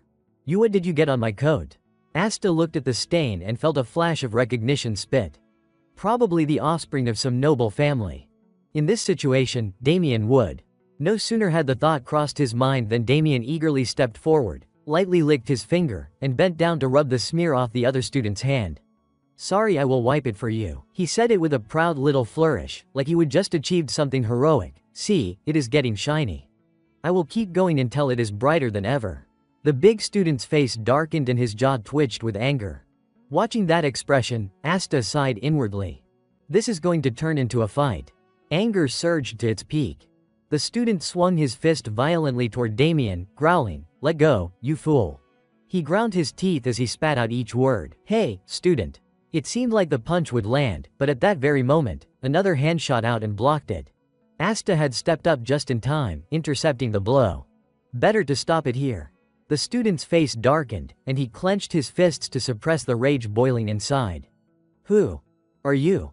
Asta opened his mouth to answer. "I am," but Damien eagerly cut in. "He is my friend." Asta continued smoothly. "Yes. A friend." The student jerked his hand away from Asta's grip, sneering. "His friend, huh, a fine friend, indeed. It is rare to see someone take a hit for their friend. But today, you are going to regret that choice." Asta let out a quiet sigh. It seemed that getting along with classmates from day one was impossible. He lightly pressed the back of his neck, conceding silently. "Fine. If you do not want to speak it out, I understand." The commotion quickly drew attention. "What is going on? Are they fighting?" A cluster of students gathered, whispering and speculating. "Who is that? The big guy looks like he is from the Dolanpe bloodline, but those other two, I have never seen them before."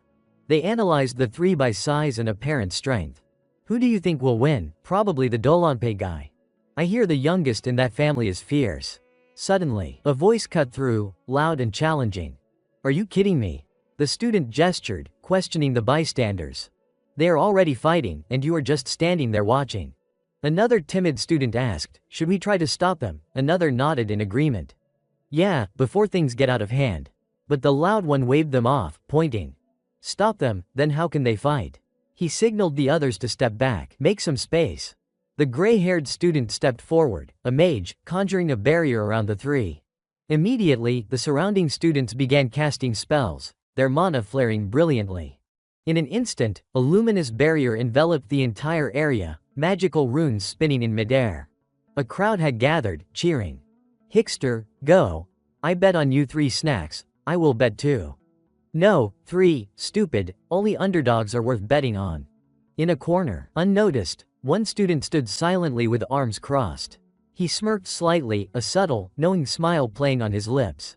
Inside the barrier, the Dolanpe student flexed his arms aggressively, slamming his fists together as he introduced himself. "I am Hickster, second son of the Dolanpe family." He lowered his stance into a fighting posture, his entire body radiating intense mana. His sharp gaze locked directly on Asta and Damien. "And you, what is your name?" Asta calmly loosened his tie and replied, "I do not have any noble blood like you. Just consider me a passerby."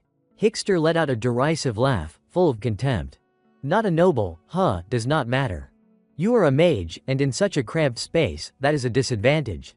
I will be generous, go ahead, you strike first. His voice rang out provocatively. Come on, then. At first, Asta was slightly taken aback, then he curled his lips into a faint smirk. This guy really talks too much.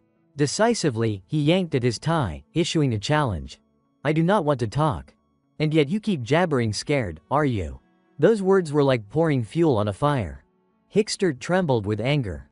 He stomped his foot hard on the ground and lunged forward, growling a curse. Bastard. Hickster's charge cut through the air like a blade, closing the distance to Asta in an instant. But Asta remained calm, composed. Hickster swung his fist with full force, yet Asta's reflexes were sharp.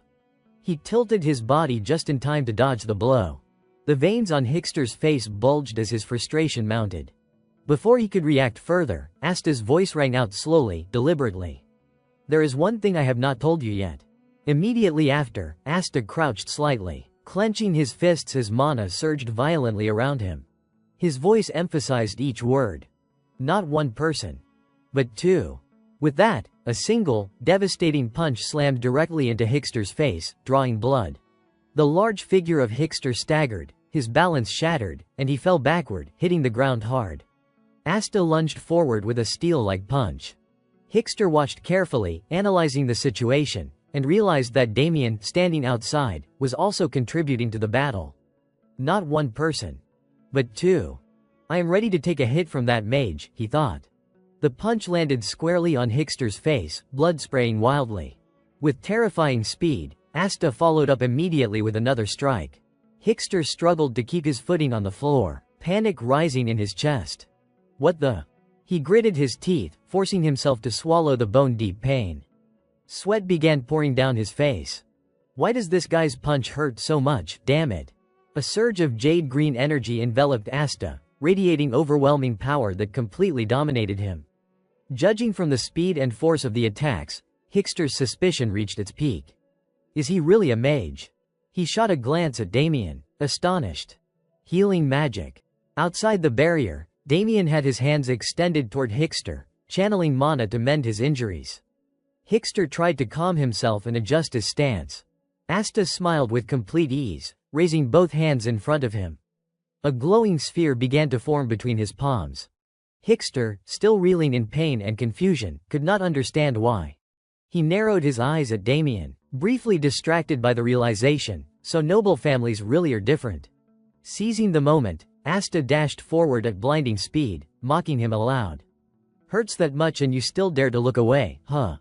Hickster felt the flood of restorative energy Damien had sent through him, but it was only enough for him to raise his arms defensively against Asta's relentless assault. He was completely on the back foot. Asta observed Hickster's surprisingly agile dodges, smirking. Not bad at all. Hickster growled inwardly, furious. This lunatic is just punching me senseless. A glance at Damien revealed the truth, that guy's the one healing me. Asta's barrage continued, turning Hickster into a human punching bag. Inwardly, Hickster cursed, insane. My heart is racing like crazy. I just wish one punch could knock me out. Finally, he got a moment to breathe. The whites of his eyes were all exposed as he stared wide-eyed, his body trembling uncontrollably. Doubt filled his gaze. Am I scared? Outside, the crowd erupted, cheering frantically. Hickster, what are you doing? Do not hold back. Only Hickster could fully sense the oppressive dominance of his opponent, and his face turned pale. Their faces were ecstatic. The saint of the Dolanpe house, the star of the eastern continent, the hope of every fighter. They cheered without restraint. We believe in you, you have been toying with them long enough, finish this. Those words sounded like an insult to Hickster. He ground his teeth, eyes wild. How dare you? Rage contorted his features into something ferocious. Veins stood out in his eyes. Hickster howled, a mere mage and you dare. He threw himself forward like a wounded beast, but Asta simply stepped back a pace and avoided him completely. No damage landed. Asta glanced at the charging Hickster and thought, not bad. Hickster seemed to lose his mind. He screamed as he came, do not, each syllable spat in contempt. He aimed a punch square at Asta, sending him flying. Outside, the crowd burst into cheers. That is our Hickster. But Hickster ground his teeth and stared at his fist, bewildered. The impact had felt direct and solid, yet why was it so light? He clenched his hand, refusing to relax, utterly puzzled. How could it be so weak? Asta rolled once in midair and landed solidly. He dusted off his sleeve as if nothing had happened, glancing down at his clothes with a calm, indifferent look. The dirt's on your shirt now. Hickster froze for a moment, then roared and lunged like lightning. Asta still stood there, composed, both hands in his pockets, glancing toward Damien while silently calculating. Damien keeps using healing magic on him. If I want to finish this, I have to knock him out in one hit. Meanwhile, Damien kept treating the guy with enthusiastic, friendly healing. Asta closed his eyes and felt the mana currents around him. Alright, this move will do it. Blue streaks of lightning shot from his hands, energy gathering, a technique he would invented along with his teammates in his past life. His focused gaze opened coldly. The technique harvested energy from the collisions of mana particles. Asta focused on his target, Hickster, channeling mana, but this was not pure martial arts or conventional magic. He surged forward, every ounce of his strength converging in his hand, a technique purely built on the properties of mana. He delivered his final punch with a resonant, thunderous roar. Lightning erupted, and Hickster did not have a chance to react. The crowd around them flinched under the shockwave, gasping in alarm. A young spectator tried to pry his eyes open, desperate to see what had happened. What is going on? Before him, all he could see was a haze of dust and Hickster still standing there, motionless. Swift feet hit the ground. Asta moved like a blur, appearing and vanishing in an instant. The crowd froze, eyes wide with astonishment. Silence fell over the scene. Then a hand shot up, clenched tightly as if declaring victory. It was Asta, the one left standing after the decisive strike. He let out a cold snort. His gaze swept over the silent crowd, commanding them with audacious defiance, "Cheer, all of you." Immediately, a roar erupted like an earthquake, fueled by pure exhilaration. So cool. Is he really a mage? He did it. He actually did it, that bastard. This is the moment the weak triumphs. Suddenly, a sweet voice called from behind, "Friend." Damien dashed forward to celebrate, grinning ear to ear, pride shining in his eyes. "We did it." Asta nodded, ruffling his hair. "Yeah." He teased lightly, "Now, do not suck your thumb anymore, alright?" Across the way, the others watched the two celebrating with complex expressions. One student crossed his arms and sneered. "Never thought a mage could fight like that." Just then, a sharp, annoyed voice rang out from behind, brimming with exasperation. "So rude." The noise intensified. "Move aside, go somewhere else, you hooligans." A man appeared, shouting at the top of his lungs. "It is the enrollment ceremony. Why is it sounding like a broken marketplace?" The man who'd appeared kept turning this way and that, shouting scoldings. "Was it you? Or you? If you do not quiet down right now, I will have you all arrested." Asta frowned inwardly. "Great, I am in trouble now." He glanced toward the noisy figure behind him, tempted to give up, but told himself it would be fine after all. He was a cleaner. He knew how to vanish. Asta tried to keep as quiet as possible. There were always ways to slip away, and since everyone was so hyped up, they would not notice him so easily. But then he looked at Damien and froze. The kid was yelling loudly, pointing straight at them. "Not the miss, it is us, over here, over here." Asta tightened his eyes in exasperation. Damien's outburst immediately grabbed the man's attention. The man snapped angrily, "So it is those hooligans." Damien cheerfully owned it. Not trying to run, "It is really us." He gestured toward the front, drawing the man's focus to where Hickster lay unconscious on the floor. From a closed room, the stern voice of the man echoed out, "Damien, you and Asta." Asta stood upright, his face showing mild annoyance at the trouble they would caused, while Damien was openly thrilled, bouncing with excitement. "Yes, yes." The man sat in his chair, his expression serious. "You two confessed honestly, I see. So this time, I will let it slide, no points deducted." He seemed to note that the opponent had not suffered serious injury either. Yet he did not fail to furrow his brow in warning. "From now on, I will be watching you both more closely." Asta immediately exhaled in relief, standing a little straighter. The schoolyard had grown quiet. Sunlight filtered through the high canopy of old trees, casting cool shadows. Asta pushed open the door and stepped outside. He took a deep breath. Lucky the opening ceremony has not started yet. At that moment, murmurs and whispers began to rise around them. Is that him? He actually defeated a martial artist with that body. And is that a mage using combat like that? Damien, never one to be calm, immediately waved back. "Everyone's looking at us." Asta's expression stayed icy. Damn it, we are standing out way too much, stop waving, kid. A group of 3 students quickly approached, paying attention to them. One spoke up, ah, there they are. Damien's face lit up, completely carefree, clearly overjoyed. Maybe they have saved seats for us, what great classmates, huh? Asta responded politely, yeah, seems like it. At that moment, the bald forehead and silvery hair of the academy's headmaster appeared, and his voice began to rise, yes, so it is.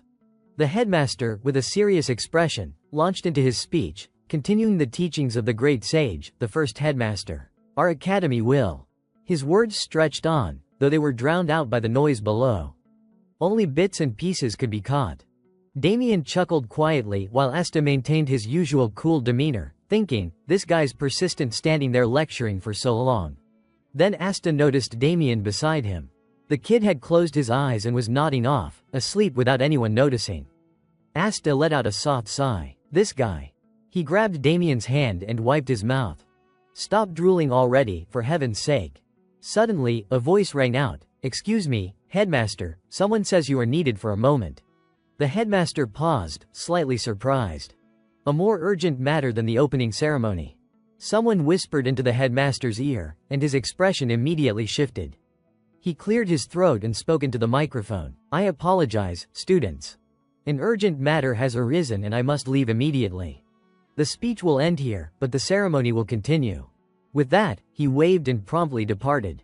Shortly after, a girl with long hair stepped forward. She strode forward with her hands on her hips, exuding an overwhelming aura of authority. Her gaze swept across the auditorium as if searching for the one who had committed the outrageous offense. And then she shouted, commanding everyone's attention. Even the teachers sitting nearby trembled with fear. The students could not help but flinch as well, and even the man who had earlier tried to quell the chaos fell silent. Maintaining her intimidating posture, she introduced herself, I am Gerada. On behalf of the headmaster, due to his sudden scheduling conflict, I will be overseeing the opening ceremony. Her voice resonated throughout the hall. We shall begin with the oath of the new students. First, representing the magical arts, Dahlia de Denai. A faint voice from the front row replied, yes. Gerada looked surprised. What, even a member of the Denai family is taking the entrance exam, is it because their skill is insufficient? The girl confidently stepped forward. A murmur ran through the crowd below. Think about it. She is the 3rd daughter of the head of the household. If her abilities were not enough, would Denai even let her take the entrance exam? Asta furrowed his brow at the girl. Dahlia de Denai. He assessed her silently. If the Declan family was the most prestigious magical family in the East, then the Denai family came immediately after in prominence. He recalled events from his previous life. Dahlia had grown up in the Denai household, always ranked 2nd in her generation, and had become the representative mage for the family's future. Her abilities were remarkable, and when he had abandoned his role as a cleaner, she had offered substantial help. Given their past relationship, Asta raised a hand to his chin, smiling slightly. It was a bit amusing. Though it would be inaccurate to call them benefactors to one another, their bond leaned closer to that of friendly rivals. In any case, Dahlia's enrollment in this year's class was worth noting. Gerada continued the roll call. Next, representing the martial arts division, Paolo. The young man immediately responded, his tone decisive, yes. Asta, standing quietly behind, assessed the situation. The martial arts division had not announced family names, indicating that Paolo probably came from a non-noble background. As for the Hickster or hipster guy, despite his noble lineage, that was as far as it went. Asta wondered how furious the truly prestigious families would be. After Paolo stepped forward, Gerada declared, that concludes the oath-taking portion. She continued with her introductions. Next, I present the professors who will be responsible for the upcoming class of 172. I invite the professors to step forward one by one. At that moment, Dahlia seemed to focus her attention in a certain direction. Asta felt, almost instinctively, that someone's gaze was fixed intently on him. What is this, just a feeling? Right. He could not help but feel a moment of unease, as though he had locked eyes with someone. But he quickly dismissed the thought. It is not important. Meanwhile, Dahlia began slowly descending the stairs, apparently distracted by something else. She suddenly tripped and let out a startled cry. Asta's thoughts were hardly diverted. He stroked his chin thoughtfully. I have heard Professor Perun is here. Glancing toward the professor standing on the podium, impatience stirred within him. When will he finally step forward? One by one, the other professors came up to give their speeches. At last, the person he had been waiting for appeared. An authoritative voice rang out, "A pleasure, I am Perun, in charge of the basic curriculum for the principles of magic." Asta furrowed his brow, sizing him up. He would expected a Perun to have an aura similar to Henge, but this was different. He studied the man before him and thought, even so, Henge is a person of character, excellent at wearing a social mask. You should not judge too quickly. Gerada then spoke up. That concludes the professor introductions. The matriculation ceremony is now closed. Asta glanced at Damien, who was still out cold. Gerada's voice must have rocked him to sleep. "Follow the dorm stewards to your assigned dormitories," she said. Asta tapped Damien on the shoulder to wake him. "Get up." Damien, still drooling, blinked groggily. "Already?" Asta's face went stone cold. He did not even blink. "No, you were caught napping, so you were expelled. Let us go home." Damien's eyes went wide with horror. A terrifying image flashed through his head. By then the sun was low. Sunset light gilded the rooftops of the academy. Asta strolled down the corridor toward his dorm, thinking in resignation, that kid Damien, one little joke and he screams like that. He stopped in front of a door. He stared at the quiet door and wondered, is this it? Reluctantly he pushed the door open and stepped inside. Why is my room on the very bottom floor? Looking around at the furnishings, he admitted quietly, the academy really is nice. He checked out a corner desk. Oh, these are standard dorm items. They outfit the whole academy with the same stuff. He opened a wardrobe and found coat hooks. Holding the jacket hanging inside, he thought, even a little item can betray your origins. But everyone will get their own things eventually. As he stepped out, he ran into someone. Asta remembered, his roommate. I think it was Paolo, but the guy's gaze was not exactly friendly. Paolo closed his eyes and said coldly, do your best to keep quiet. He carried a suitcase, expressionless. He did not care how you arranged your stuff or where you put things. He went on to make rules that sounded like a plea for distance. Staying up late is fine, but do not bother each other. Do not talk after lights out, either. When Asta did not answer, Paolo opened his eyes and fixed him with a threatening stare. Answer me. Asta's eyes gleamed with detached calm as he looked at the person in front of him. Let us see what he is about. Seeing Asta remain silent, Paolo's irritation grew. His voice sharpened. Why are not you answering? Meanwhile, Asta was quietly sifting through his memory. I heard he is the top student in the martial combat track.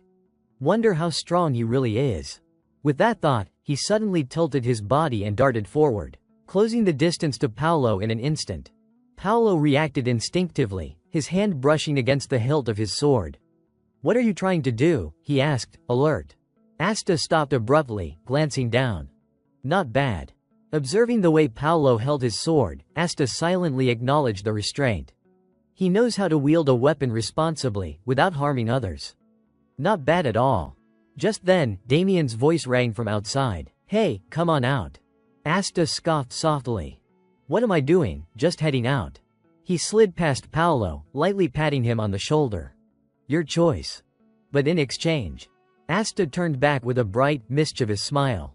Even if I sing at midnight, do not complain, got it? Outside, Damien hopped excitedly toward him. Hey, come on. He asked with enthusiasm, who is your roommate? Asta replied casually, unbothered, Paolo. Damien froze for a few seconds, murmuring, Paolo. Do not even know who that is. Asta rolled his eyes internally, thinking, of course he was dead asleep. Still brimming with energy, Damien raised his hand, eager to pull Asta along. Anyway, let us tour the academy, Lancey said. There is so much to see here. We have to start on the very first day. Oh, and we need to go together, too. Hearing this, Asta considered it briefly. Might as well see what is worth checking out. A small smirk curved his lips. All right, let us go. The two of them strolled side by side across the campus. The atmosphere was calm and harmonious, their conversation flowing uninterrupted. The sunset painted the sky in warm orange hues, casting a gentle glow over the scenery, bathing everything in a serene light. They paused for a moment on a bridge. Damien's excitement burst out with a loud whoa. The lake, a lake, we do not have anything like this at home. Beside him, Asta appeared slightly weary from his companion's enthusiasm. In front of them stretched a crystal-clear lake, small ripples dancing across its surface. Asta felt a twinge of fatigue. Exhausting. Feels like I am dragging a child along. No wonder Lancey paired me with him. But who am I? I am petty, bother me, and I will strike back. He muttered under his breath, then just have them handle it. Damien, not understanding, turned his wide eyes toward him. Asta smiled and explained casually, all you need to do is dig a bit and pour water and that is it. Immediately, Damien's eyes lit up like stars, his excitement bursting forth. Right, tell them to make it bigger, even bigger than this lake. Meanwhile, back at the mansion, Lancey sneezed while washing dishes, feeling a shiver run down her spine. With this idea in mind, Damien began to seriously ponder what to name the lake. Asta chuckled softly, then leisurely let a name slip, Blood Tear Lake. The moment he said it, Damien's face lit up, and he clapped his hands with a loud smack, sealing the decision instantly. At the mansion, Lancey shivered again, a sudden, ominous premonition rolling over her like a crashing wave. Damien continued exploring, pointing enthusiastically. Look at that statue, it is amazing, let us make that Blood Tear Lake too. Without a second thought, Damien dove into an endless stream of ideas, gesturing as if orchestrating an art piece. Make the dragon sculpted perfectly, every scale refined, elegant, that is how it looks beautiful. The more Damien talked, the more excited he became, nodding rapidly. Perfect, exquisite. Lancey, pale as a sheet and drenched in cold sweat, felt her neck prickling. What? What is this? Why does it send chills down my spine? After wandering for a while, Asta finally asked, all right, think we have seen enough. Ready to head back? Damien responded joyfully without hesitation. Asta nodded slightly, but his gaze darkened, sharpening with focus. Let us see. The cleaner has already spotted about 7 targets. Counting those not yet identified, roughly 10. Judging by their distribution, the center seems to be. His eyes settled on the imposing structure of Mage Studies Hall No. 2. Digging through his memory, he recalled, Mage Studies Hall No. 2 housed Professor Perun's research chambers. So, the target really is Professor Perun. Asta began calculating strategically. Declan has likely realized Henge has an accomplice, so now suspicion will naturally fall on Perun, the person closely tied to him. His gaze flicked toward a thicket, where a shadowy figure lurked, silently observing. Asta's lips curled into a faint, sardonic smirk. A thrill rose within him like an undercurrent of the sea. Am I worried we have not followed them yet? Perfect timing, we are tracking them nicely. Let us see what they are aware of. Later that night, the sky was heavy with darkness, a thick blanket of night swallowing the academy. A lone lamppost cast a dim yellow light, swaying gently in the cold, desolate wind. Suddenly, a shadow streaked across the rooftops, moving so swiftly and fluidly that it left only a fleeting blur. Light, cat-like steps carried him silently, and in an instant, he had reached the eastern building. With just a light kick, the shadow landed on the ground almost silently. The moment he touched down, a voice called out from the darkness, "You have arrived." The newcomer nodded slightly and stepped forward, asking concisely, "Where are the others?" The figure waiting answered briefly, "They went ahead. Orders came from above, urgent. The intel indicates everything is to be consolidated at the target's hideout." The newcomer paused, curious. "Main target or secondary?" "Secondary," came the calm reply. He added further, "It seems the main target has already been tailed, but intelligence has been gathered. Tonight, at exactly midnight, the item will be delivered to the secondary target." Hearing this, the man in black who had just arrived touched his chin thoughtfully. "Ah, so that is how it is." He fell silent for a moment, analyzing the situation. "Henge. The main target has acted. The orders given to us mean that among the secondary targets, the one we need to monitor is Professor Perun." As if realizing something, the newcomer's eyes widened in sudden shock. He tensed, asking sharply, "Wait, what about the numbers? Are we supposed to get past those monstrous professors? At the very least, number 1 should show up, or maybe a few of the lower ranks. Only then could we handle them." The figure in black, standing casually in the room, replied nonchalantly, "Number 1 is not coming. The other ranks are not either." The first man could not help but tear at his hair, swearing under his breath, "Damn it." Just as despair began to settle in, the other spoke again, his voice deep and hoarse. "But Huo Ma Callahan, he is joining. The newcomer felt as if struck by lightning, eyes widening in disbelief. Callahan. From what he remembered, Callahan was the Ruby vice captain of Declan's Magic Corps. If it is him, then he is more than capable. Recalling this, the first man ground his teeth. Cold, methodical, ruthless for the mission. Thinking further, he swallowed hard, trying to steady the tremor rising inside him, muttering under his breath, "Damn it. Risking your life for the mission, of course." The other man in black remained calm, offering reassurance. It is not certain this will escalate into a fight. The family also would not risk revealing a high-profile mage during this mission. The first man let out a cold snort. "Fair enough. Let us think that way." The calm man prompted, "Then let us move." The two shadows shot out from the building, hurrying to regroup, hoping to increase their chances of survival. However, what they did not know was that all their movements were already under the watchful eyes of someone else. Standing atop a nearby rooftop, moonlight casting over his face, he observed silently. "Midnight, huh?"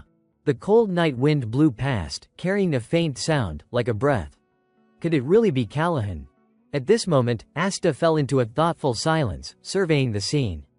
The Zenyan Academy was vast, immense. Really, so he had to familiarize himself with the layout to avoid getting lost, even for someone like him. He let his gaze linger on the buildings surrounding the fountain for a long moment. His eyes hardened, a quiet certainty settling within him. All right, not bad at all. Deep inside, a vague thrill flickered, a faint excitement at having something to occupy his mind. Not quite like in his previous life, but enough to stir a sense of anticipation. It was a quiet evening, with only the flickering glow of a blue flame illuminating the surroundings. Disguised in black, Asta sat in place, watching intently. His entire presence radiated the familiar aura of a cleaner, the subtle, predatory air of someone from the Declan household. Callahan leapt into the air, a sly, sinister grin spreading across his face. Callahan, the one who still basked in his glory even while I was active. He turned his back toward someone, recalling the time when the Declan family had risked everything to confront the Blando clan. Farron smiled faintly, remaining behind with the declining family to prove his loyalty. Callahan's silhouette exuded danger. He was perilous now, yes, but his true peak had come after the battle with the Blandos. He smirked with that familiar malicious twist, the Declan's flame mage, unstoppable, leaving his mark as a war sorcerer. Finally, Asta made a decision. So be it, I have to capture him. His gaze lingered on the glowing tome, contemplating. Callahan's magic was one of the secret fire techniques of the Declan, and as one of the continent's most renowned mages, he was worth the risk. Asta lowered his head, walking with deep thought. I have always wondered why such a troublesome figure would trail behind and then return. This is an unexpected windfall, but there is still something that bothers me. Then his expression hardened with resolve. The target they mentioned, the Henzi manuscript, was with me. A blank sheet of paper appeared in Asta's mind. Yet they claimed the target would be delivered to the secondary target, Professor Perun. Two fully masked figures also appeared, asserting with certainty, my manuscript could not be fake, and there was no way the target they spoke of was not that manuscript. Asta spoke slowly, then the target being delivered today is a fake manuscript. A man appeared, adjusting his cloak as he moved. He reached into a cabinet to retrieve something. Immediately, he slid a weapon into his belt. Then, with a wave of his hand, he turned and walked away. Nearby, another person slept under a blanket, completely unaware, while the man, fully cloaked, moved lightly. That was Paolo. He glanced sharply to the side, his eyes keen and alert. The blue-haired man lay dreaming on the bed, oblivious. Outside the castle, darkness had fallen. All the lights were out, except for one room shining brightly. A candle flickered beside Perun. He was focused intently on something. Moments later, Perun squeezed his eyes shut, grimacing. Declan. You filthy rats. He cursed furiously, anger boiling. They had exposed a weakness, but I restrained myself since they had not crossed the line yet. Now they dared to encroach on my domain so brazenly. What is this? Suddenly, Perun's eyes sharpened. Ah, so that is it. The white door of the room creaked open. A figure, covered head to toe, stepped inside. Perun glanced at him thoughtfully. Mercenary, and then, decisively, he called the figure's name, making him start in surprise, Paolo. Perun spoke calmly, instructive. Next time you plan on disguising yourself, first learn how to refine the shape of your ether. That is the basic skill of covert action. Paolo held the white envelope out and placed it in front of Perun. Perun glanced down, then muttered, "All right if there is a next time." Paolo frowned, confused by the comment, as if not quite catching the meaning behind Perun's words. Perun nodded once while holding the envelope, then said, observing rather than opening it, "Henzi. So it was you." He continued, "You tried to transfer the manuscript without letting de Kulin see, but in the end you were terribly compromised." Then Perun changed his tone. "Know that fox would not be caught that easily." Footsteps hurried off somewhere. "What were you planning, Henzi?" Perun asked, suspicious. In the next instant the room exploded into crimson flame. A cloaked figure stepped in, bowing slightly. "A pleasure to meet you, Professor Perun." It was Callahan. He grinned wickedly and ran a hand through his hair. "I am Callahan. Tell me, would a professor who hides away in his lab even notice?" Paolo froze, panic flashing across his face. Still arrogant, Callahan continued, "Looks like we have other guests, mercenaries. That swordsman there seems to know me. But the professor?" Perun moved quickly to cut him off. "I have never heard that name before." He planted his hand on the table and stood up abruptly. "Enough of this. Stop the posturing and get to the point." Callahan sneered, "Your stench alone makes my nose want to rot." Then he laughed harshly. "Interesting. This is the first time I have been treated this way. Fine, I will be direct." Callahan pointed straight at Paolo and stated flatly, "That one dies."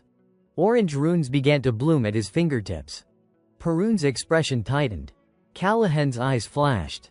"Should I take your hand? Or your eyes?" he sneered. Suddenly a hand grabbed someone's robe hard. Perun stepped forward and intercepted Callahan's strike. The two blows crashed together with brutal force, leaving the room a scene of shattered chaos. Paolo squinted, then shouted loudly. He struggled to open his eyes, trying to see what his opponent would do next. Both of them remained rooted beneath the rubble. Perun turned and called out, "Paolo." With a calm demeanor, he added, "From this moment on, I will consider you a mercenary before a student. So take care of your own life." Paolo understood immediately and responded swiftly, "Yes, sir." Perun nodded thoughtfully, noticing that despite the explosion, no bells had rung, likely a sign that those de Kulin rats had set up concealed magic. Night was slowly falling over the grand castle towers. Perun narrowed his eyes, deep in thought. "I can only rely on that rookie mercenary." Callahan still stood there, brazen and taunting. "This envelope of documents, definitely from that Blando trash." He sneered, clearly unwilling to hand it over. Perun glanced at him, considering, "What do I do now?" Suddenly, Callahan twisted his face into a frightening expression and asked, "Or shall I toy with you a little?" No sooner had he spoken than he unleashed a strike, bathing the area in golden light. Perun and Paolo, caught off guard, could only stand and watch. Then, several masked figures appeared seemingly out of nowhere, swooping in. Callahan opened his mouth in a devilish laugh. Paolo's eyes widened instinctively, anxiety written across his face. Immediately, Perun created a white magic circle in front of him. The streams of white and golden light from the two collided violently, clashing in midair. From a distance, a cloaked figure observed the battle, noting the beams illuminating the castle. It was Asta. He looked up and thought to himself, "It is starting." He pulled out a mask, holding it in his hand for a moment. Then, after a long pause, he placed it over his face. Asta's eyes gleamed with determination as he moved with agility, no longer just Asta, but the #1 cleaner. With everything in place, Asta looked straight ahead and said, "All right, let us go." He pressed his hands together. "Lady Moon," he murmured, a half prayer. Asta earnestly wished aloud, "Let me be the one to put out the chaos tonight." He narrowed his eyes, but to be honest, he would never been one for righteousness. In an instant he sprang upward. The castle below had already been battered into ruins. Callahan laughed out loud. "Not bad, mercenary." Paolo panted, exhausted, yet still gripped his sword tightly. He glanced behind him anxiously. Damn it. At Paolo's hip a small trinket glowed. The captain's charm turned out to be a protective talisman after all. Lucky break. Then a voice snapped, "Get out of here." Perun's eyes flared as he swooped in. He unleashed a powerful strike at Callahan, who answered in kind without hesitation. Perun slapped Paolo's shoulder with a brief nod. "Not bad. Maybe I can trust you a little more."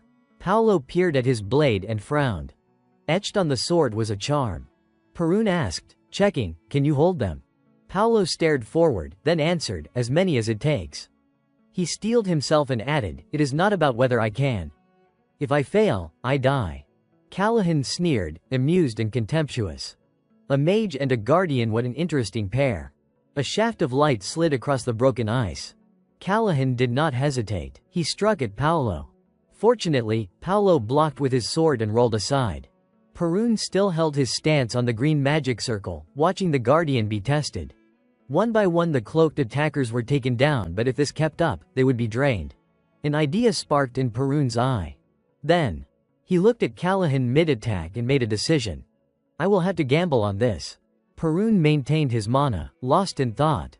In nature, the amount of energy available was finite, and when multiple entities attempted to command it at once, a fierce struggle for control was inevitable. Immediately, he poured every ounce of strength into this strike. "Let us see how much you can siphon from me." Callahan stood still, a smirk curling at his lips. "You are challenging me." Not one to back down, he laughed scornfully and launched himself upward. "Fine, let us see what you have got." But as he neared Perun, he suddenly recoiled and shouted. A blinding torrent of power surged, enveloping the entire castle in a terrifying glow. Inside, all three of them were caught within the radiance, suspended in the maelstrom of energy. Paolo hovered in midair, peering down. He squinted, muttering, "Damn it." Watching Callahan and Perun clash so ferociously, he felt a bitter frustration. These two were monsters. There was no opening, no crack, nothing to exploit. Not long after, Paolo found himself lying immobilized beneath a pile of rubble. If that is how it is going to be, you should have just fought from the start. Outside, three cloaked figures stared up at the raging whirlwind, only to hear a voice cut through, "Ruthless, truly." A man observing the scene froze in alarm. "If we charge in now, it is suicide. Catch your breath first." He glanced back, asking how many cleaners were left. Suddenly, a wave of white light erupted, flinging the cloaked figures violently aside. One man gaped, stunned. "An ambush!" he shouted, and at the same time, a black cloaked figure landed with astonishing speed, crashing onto a massive stone. It was Asta. His sudden arrival forced Callahan and Perun to glance his way. His cold eyes swept the battlefield as he declared, "And now, it is time for my grand entrance." Both adversaries remained locked in combat, but their attention shifted to him, drawn by his words. Callahan's fury flared as he bellowed, "Are you mocking me?" Ignoring the shout, Asta surged forward with unbridled momentum. He swiftly grabbed Callahan by the neck, pressing him firmly. "Callahan." Asta's eyes went ice cold. "This place will be your grave," he said. Caught off guard, Callahan could not react in time. Racked with pain, he could only stare at Asta with wide eyes. Asta shouted, "Die." Callahan thrust both palms hard into Asta's chest and was instantly hurled aside by a terrifying force. He skidded across the ground, face contorted in shock. Clutching his mouth, he spat and grimaced, "Damn it, mana recoil." Asta did not hesitate. He surged forward again. Callahan coughed up blood from the earlier blow as the other cloaked figures closed in. Callahan grabbed a vial, thinking to himself that he needed to suppress the mana backlash. After downing the potion, he wiped the blood from his lips and wondered where this challenger had come from. Suddenly Callahan's eyes snapped wide. Asta had formed a ring of blue light around himself. Callahan stared dumbfounded. Every motion Asta made was precise, nothing wasted. His magic was refined to blistering speed. Startled, he admitted inwardly, "I am actually impressed."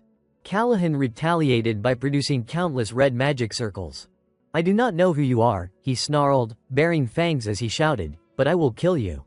Streams of light slammed into one another. The cloaked attackers were flung far outward.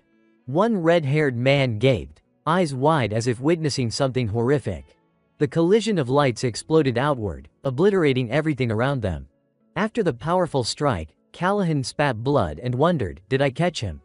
A smug grin spread across his face. Sure, some of the other cleaners had been hit too, but who cared about them? What mattered was completing the mission. He glanced up at the clearing sky.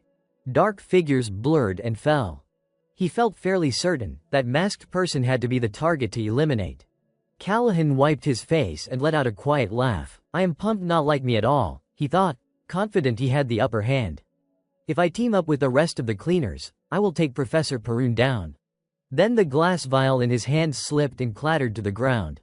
A gun suddenly appeared, aimed directly at him, and a contemptuous voice sneered, "That all you have got?" Through the curling smoke, a shadowed shape revealed itself. "Callahan," the voice said, "on the outside you might look reckless, but inside you are as cold as a snake. I knew you would try to blow me and the cleaners to bits." Asta made a quick finger gun motion toward the magical array before him and continued, "You." He bluntly exposed the opponent's weakness. That same cruelty was what would make him fail. No sooner had the words left his mouth than Asta fired a single beam of light forward. Callahan could only stand there stunned, one word looping in his head. Too fast. The powerful beam sliced through the air and cut across him. The wind blew away tiny spray of blood. The small tight ponytail at the back of Callahan's head snapped off and dropped. A bullet pierced straight through his forehead, leaving a blood-soaked hole in his skull. Asta stepped down slowly and stood before the collapsed body. The fight had taken a toll on him. He had a clear respect for Callahan's power. No wonder the man was notorious. That explosive attack earlier showed his strength. Most others would have died to such a sudden hit, yet Callahan had been able to counterattack. His tactical reputation was earned. His reactions and judgment were razor sharp. Of course, there'd been an element of luck on Asta's part. Callahan's final move had actually created the opening Asta needed. If Callahan had coordinated a prolonged fight with the other cleaners, Asta would have lost. His mana reserves were still far too limited. Asta stepped closer to the fallen man.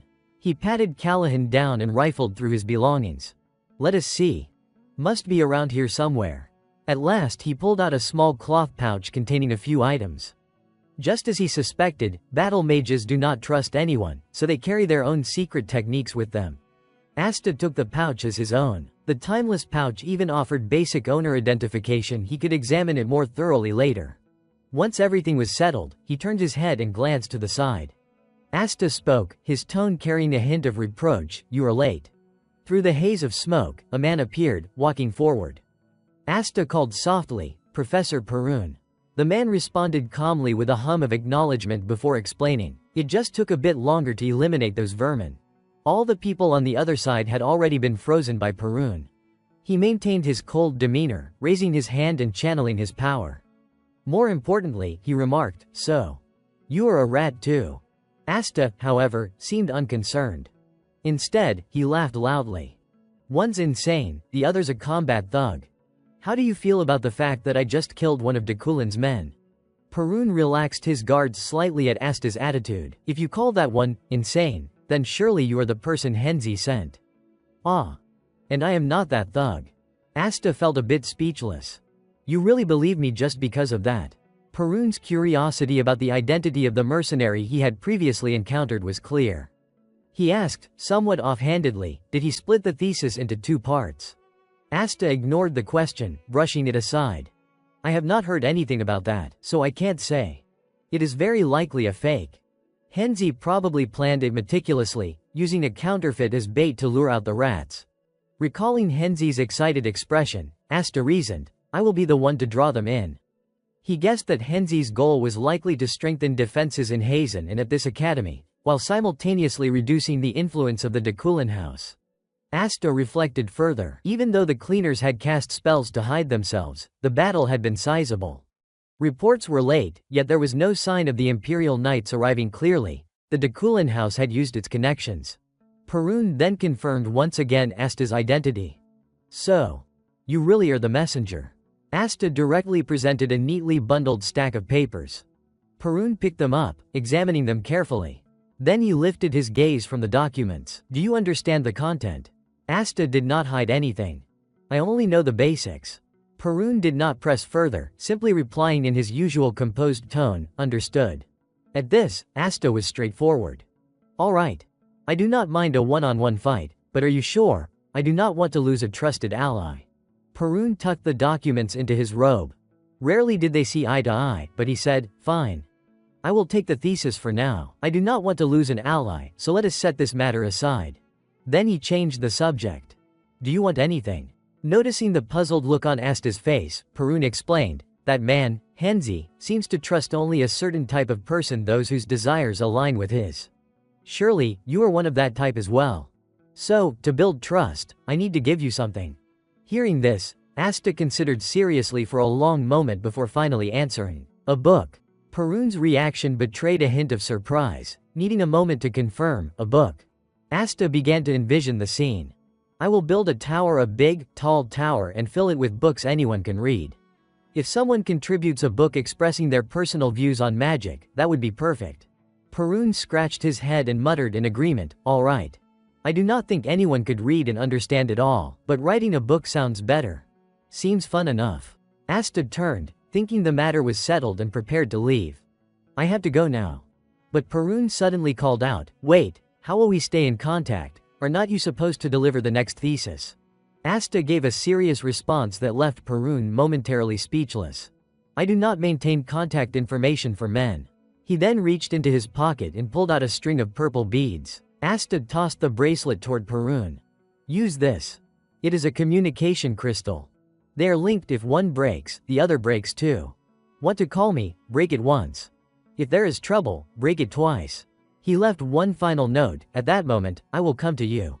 Perun took the beads, then remarked on another matter. Well, I do not particularly like men either.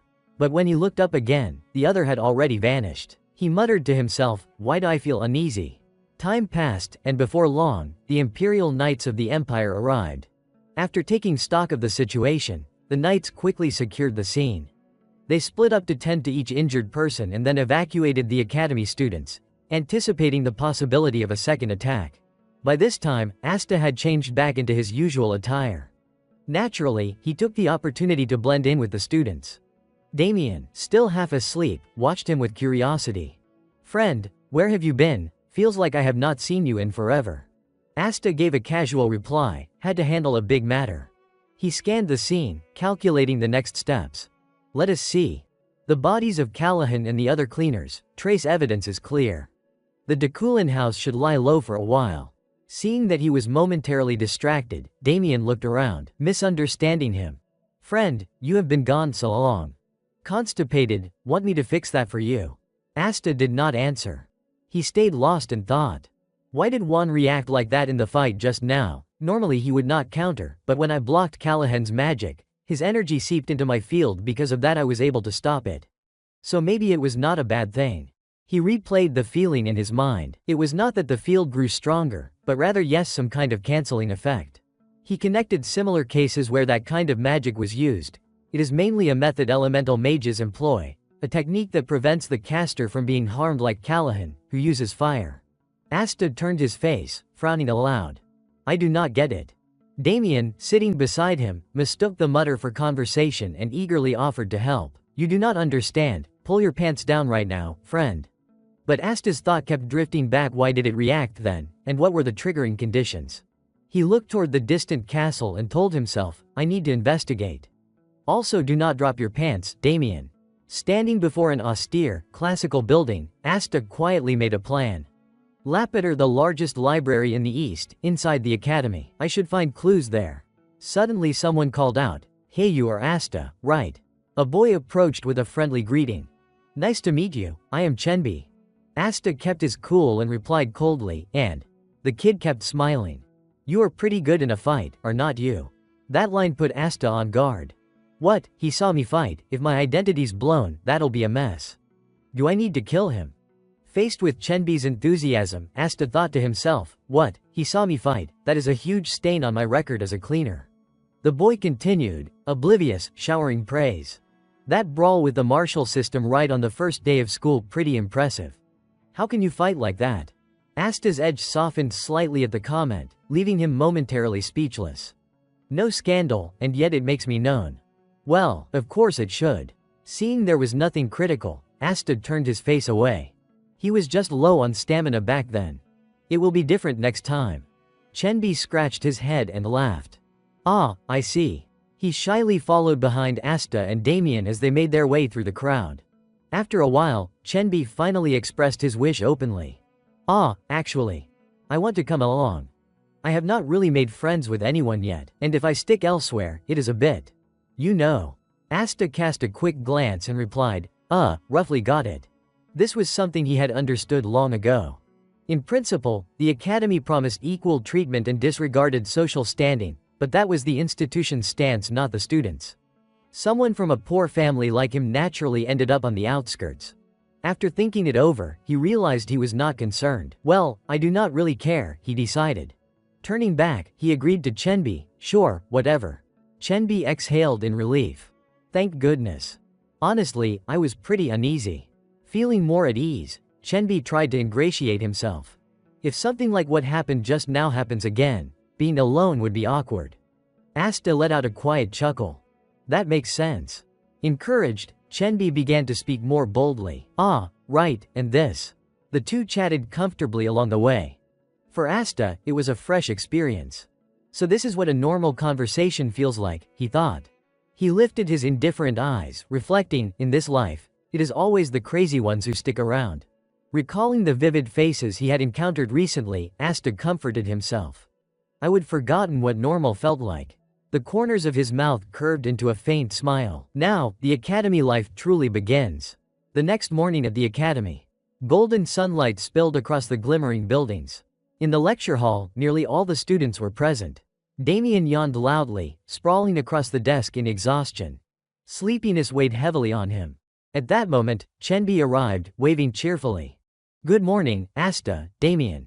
As soon as he sat down, Chenbi looked a bit annoyed. Yesterday was such a huge mess, and now we are back to class, is not that a bit much? Asta flipped a page in his book and replied casually, yeah, fair enough. Asta observed him quietly. Chenbi's tone from yesterday did not sound like that of a noble, nor did he come across as someone from a wealthy family, but he was not timid at all, and there was a natural brightness about him. Asta felt a pleasant sense of goodwill, thinking to himself that he could be a decent friend. Suddenly, Chenbi turned and called out, hey, have you heard yet? He leaned in and shared some information. On the way here, I heard that the homeroom teacher for our M3 class is Professor Gerada. The unfamiliar name piqued Asta's curiosity. Gerada, he repeated quietly. Chenbi's eyes widened. Do not tell me you have not heard of Professor Gerada. She is the one rumored to have wiped out an entire group of trolls on her own. Oh, here she comes. Asta looked down toward the podium, recognition dawning. Ah, right. The familiar face reminded him of the professor standing there during yesterday's opening ceremony. Gerada spoke with a calm, authoritative tone. Good morning. I am Gerada. Yesterday there was a little commotion, but nothing serious, so I hope you will set that aside and focus on your studies. She gestured toward a device being set up. Before our first lesson begins, we will be measuring magical energy. Essentially, mana has two aspects, quantity and quality.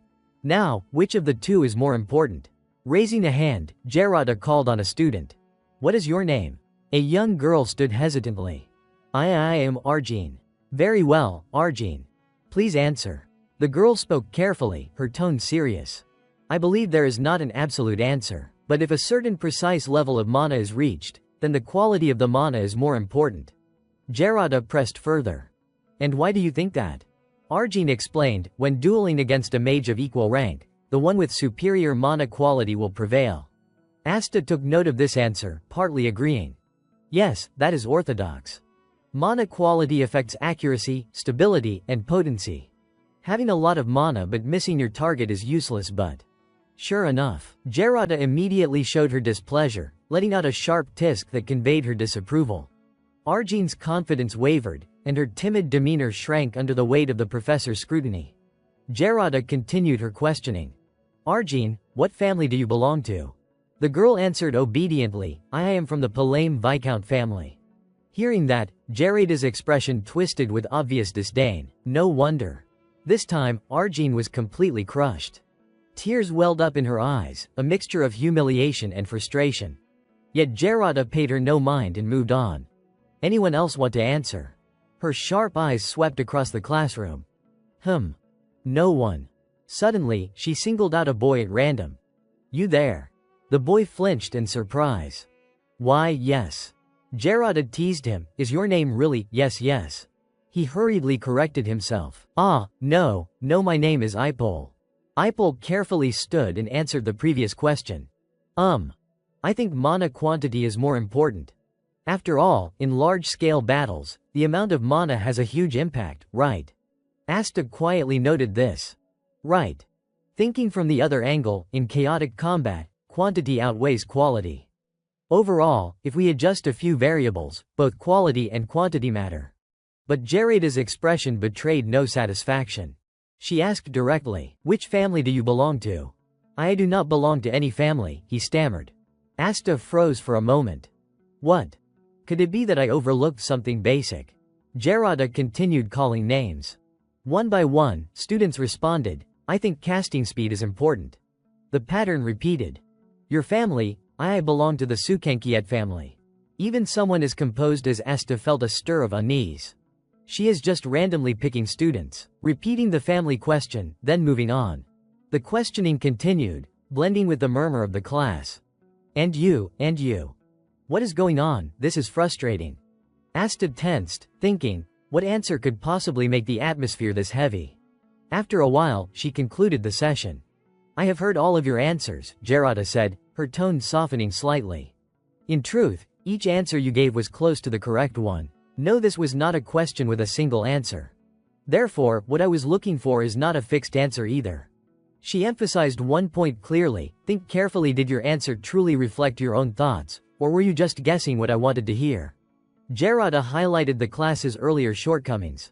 She reminded them that as mages, their duty is to never lose their own judgment, to remain unmoved by the eyes of the world, and to carry out their will fully. Her sharp golden eyes narrowed. "So, how about all of you just now?" A stern question echoed through the lecture hall. "Is that truly the quality of a mage?" She concluded firmly, "In the future, you must become genuine mages. That is what I hope to convey through this lesson. Engrave it in your hearts." The entire class fell completely silent. Asta finally relaxed, letting go of the tension he had been holding. "In the end, what I thought was right." Truly a refreshingly tangled loop. Gerada moved on to the main topic. "Now, each of you will have your mana measured." Arjine. The girl, still sniffling from her tears, was called and jumped in surprise. "Why, yes." Gerada gave her instructions. "You will be the class representative for the magic department of class M3. Your first answer made a very good impression. From now on, record the mana values of your classmates." The girl's face lit up with excitement, and she hurried down to her position. "Thank you, madam." Asta let out a small "oh," inwardly reflecting, so this is how she keeps the whole class in line. Chenbi, standing beside him, bit his handkerchief with a hint of envy. Asta blinked, silently thinking, envy what now? That does not make sense. Above them, Gerada signaled to bring over the support device, gesturing to the teaching assistant. The covering cloth was pulled away. Immediately, an emerald green sphere appeared, and the students gasped in astonishment. "Is that a mana measurement device? I have heard it is extremely rare." Gerada reached out and touched the sphere. "Everyone seeing this for the first time, right?" She cast a subtle glance, as if to say, "Now it is time to know your own mana values. Who knows what we will find?" A wave of green light radiated from the sphere, leaving the students in awe. Gerada teased, clearly enjoying herself. "Among us, there is a monster." Damien glanced at the projection on the ceiling, his fingers brushing lightly against his lips in thought. Gerada cast a sharp glance and said coolly, "All right, the method of use is very simple." She gave a curt order, "Arjine, place your hand on the crystal orb and channel your mana into it." Arjine quickly obeyed. "Yes, madam." The instructor then placed her own hand on the orb. Immediately, it radiated a dazzling light that made Arjine widen her eyes in awe. Before long, strange circular symbols began to appear within the crystal sphere. Arjine looked up in astonishment, her mouth hanging open in disbelief. Gerada turned her emotionless face toward the group and spoke evenly, "Now, pay close attention. Among all the indicators, the most important one lies right here in the center, the refinement index, which measures the quality and geographical force, ranked from level 1 to level 10. She pointed at the glowing circle as she explained, "Arjine has reached level 14. Considering that last year's freshmen averaged around level 3, this is an excellent result." Arjine scratched her head shyly. "Thank you, madam." Gerada gave her a brief, assessing look and continued, "Next, we will measure the total mana capacity. It is quite simple. Go ahead and channel your mana." "Yes," Arjine responded and did as instructed. Gerada went on in her calm, authoritative tone, "The total mana capacity is divided into 100 levels in total. Numbers appeared on the circle 17 accompanied by a glowing notification. Arjun, level 17. Last year's average was level 15. This year's result is slightly higher. A faint smile touched Jarada's lips. Judging from both the quality and quantity of mana, it is clear that Arjun has been working diligently. Her rare words of praise made Arjun blush bright red. Well done, she added lightly. A boy nearby, clearly impressed, murmured, I wish I could score that high. Meanwhile, Asta was not listening. He sat deep in thought, muttering under his breath, ha. It is like I can already see the future.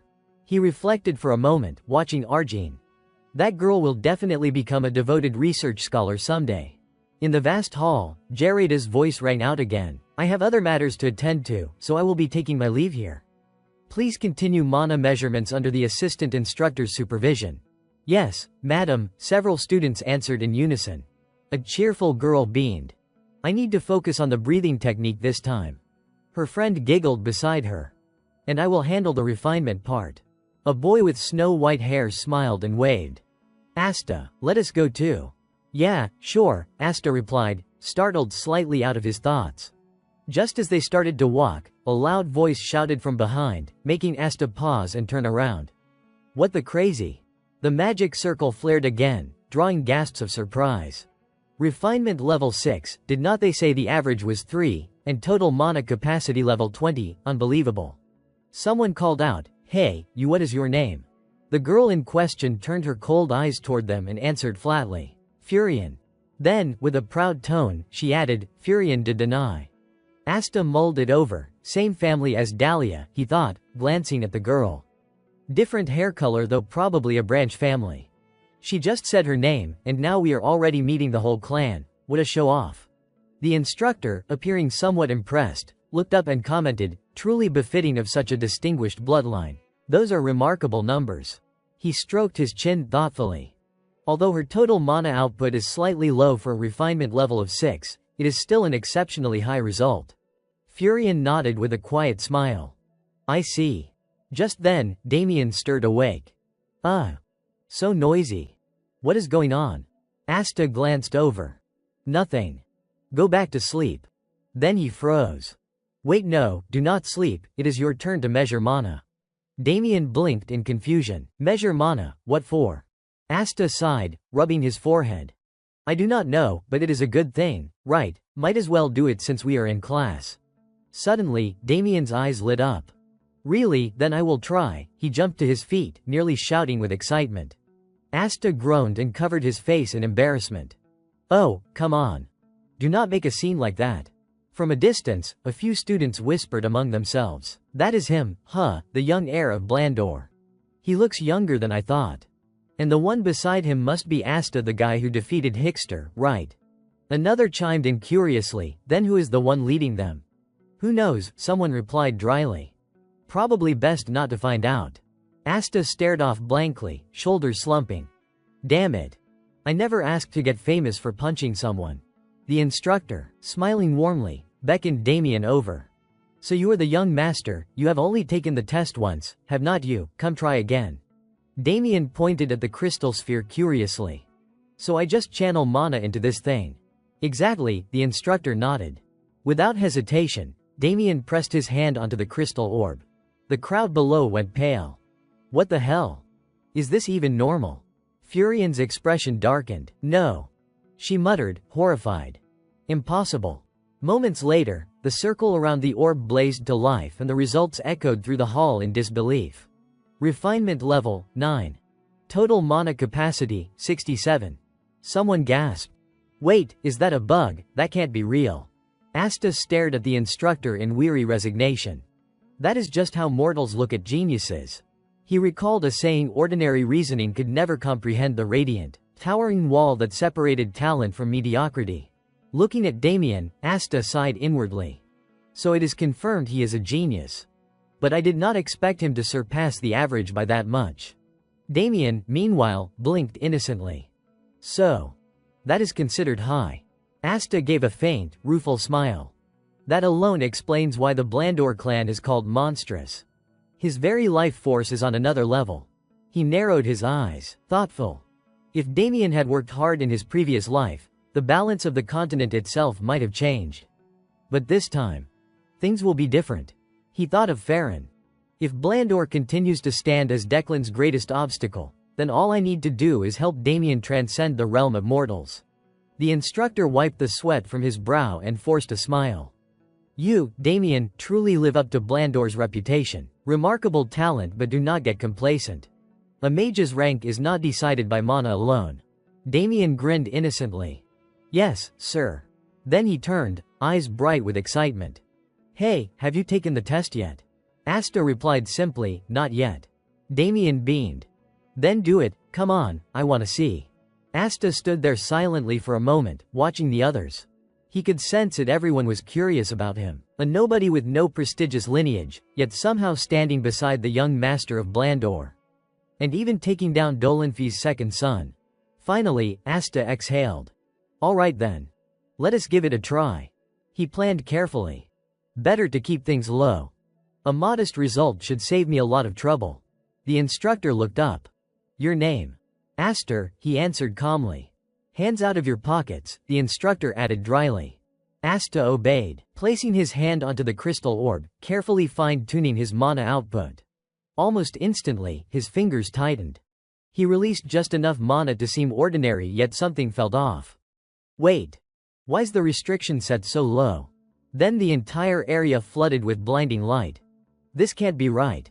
A notification appeared, refinement level, 10. The mana circle spun wildly before another alert flickered into view. Threshold exceeded. Please recalibrate the base level. The class erupted in murmurs. What the? It exceeded the standard limit, is that even possible? Damien shouted in awe, that is insane. Asta turned toward the instructor, expression calm. Seems like a malfunction. We will probably need to redo the measurement. The instructor nodded awkwardly. Yes. That must be it. But Damien narrowed his eyes with a mischievous grin. No way. That is not a malfunction. I know what that was. The instructor coughed, trying to maintain composure. A hem system recalibrated. Please try again. Yes, sir, Asta replied politely, placing his hand back on the orb. A new reading appeared. Refinement level, 3. Total mana capacity, 15. Everyone collectively sighed in relief. Ah, there we go, just a system glitch. We knew it. Asta also breathed out softly, thinking, that is better. I was more careful this time, keeping the balance sure is not easy. Then, suddenly, a voice from the crowd broke the calm, sharp and incredulous. Holy shit. Asta sprayed his hair with setting gel, then turned to Damien with a baffled look.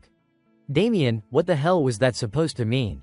Damien looked about ready to explode, snapping back, what do you think it means, after seeing crap like that? What else can I say but, holy shit, it is real, damn it. Asta did not reply, he just sighed and glanced away, uneasy. Outside, the afternoon sun bathed the academy in gold. At Mage Hall No. 1, Gerada stood with her arms crossed, gazing through the tall windows with a grave expression. Her eyes flicked thoughtfully toward the distant towers. Mage Hall No. 2's reconstruction is going smoothly, she mused silently. But her brows furrowed as she looked out over the courtyard. Still. Why did Declan, more specifically, Archmage Callahan, end up clashing with Perun? A soft sigh escaped her lips. Well, Perun was once a renowned professor. He probably knew what he was doing. Not really my concern. The quiet was soon broken by the sound of footsteps. Professor Gerada, a voice called. She turned slightly as a young instructor approached, clutching a stack of papers. I am Yorby. I have brought the mana measurement data from today. Gerada took the documents and began skimming through them. Overall, the average scores this term are quite high. Furion. Not bad, though a bit lacking compared to the Denai family's reputation. Her eyes stopped when she reached another name. Damien. Gerada's expression softened. So this is the one. The boy with the highest aptitude in Blandor's recorded history. I will need to keep a close eye on him. But then, her eyes widened abruptly. Her gaze froze on the next page. Aster. The report read, first measurement resulted in an error. Retest conducted. Gerada frowned. An error, but it says the cause was an exceeded threshold. Her face darkened, brows knitting tightly. Aster, Back in the dormitory, Asta pointed straight at Damien, voice rising. That was my line. Damn it, I used it first. Damien was not backing down. And why should not I use it too? I want to. Someone nearby groaned helplessly. Guys, please. Can you not argue over that stupid phrase again? In the blink of an eye, a magnificent green dragon took form. How's it looking, my friend? Damien asked with a serious expression, brows furrowing. Do you really think this is fine as it is? Asta lowered his gaze and answered indifferently, yeah. I think that is good enough. Damien nodded thoughtfully, then concluded, all right then, we will call this version 2 of Blood, Sweat, and Tears. But before he could finalize it, Asta interjected, wait, make it more dynamic. Let its wings spread out, and have it open its mouth like it is about to lunge forward. He paused briefly, then added, you remember the lion statue back home, right? It looked way more powerful with its mouth open. Sitting nearby, Chenbia's eyes went wide with amazement. Wow. It is actually that simple to do. Damien burst into laughter, his face lighting up. Oh, I love that idea. As Asta watched Damien eagerly adjust the details, he could not help but think to himself, that monstrous talent of his, he is shaping that 12-sided construct like it is child's play, turning a basic mana control test into a game. Chenbia, on the other hand, looked utterly defeated, his face a picture of despair. The world really is vast. I am just a useless nobody in comparison. Asta glanced at him and sighed. Yeah, I get how you feel, he said quietly. But what can you do? You just have to accept reality and keep moving forward. Before his thoughts could wander further, Damien suddenly called out, hey, my friend. He turned around with a radiant grin. Today's been great. I really think coming to the academy was the right choice. The unexpected sincerity in Damien's tone caught Asta completely off guard. His eyes widened for a moment, then softened. He let out a small laugh, quiet, but genuine. Somehow, that simple remark lifted a heavy weight off his chest. Not long after, in the quiet dormitory building of the academy, Asta sat alone, deep in thought, staring at a small pouch in his hands. He held it with both hands, calculating. Callahan's dimensional pouch. It is locked, but with a bit of arcane security manipulation and mana structure decryption, I can dismantle the spell matrix he used. He frowned slightly, muttering to himself, if we had the right equipment, it would take less than a week. But since I am doing this in secret in my room, it is stretched to nearly a month. A fleeting image surfaced in his mind, a vial of potion glimmering under light. At least I have not been wasting my time.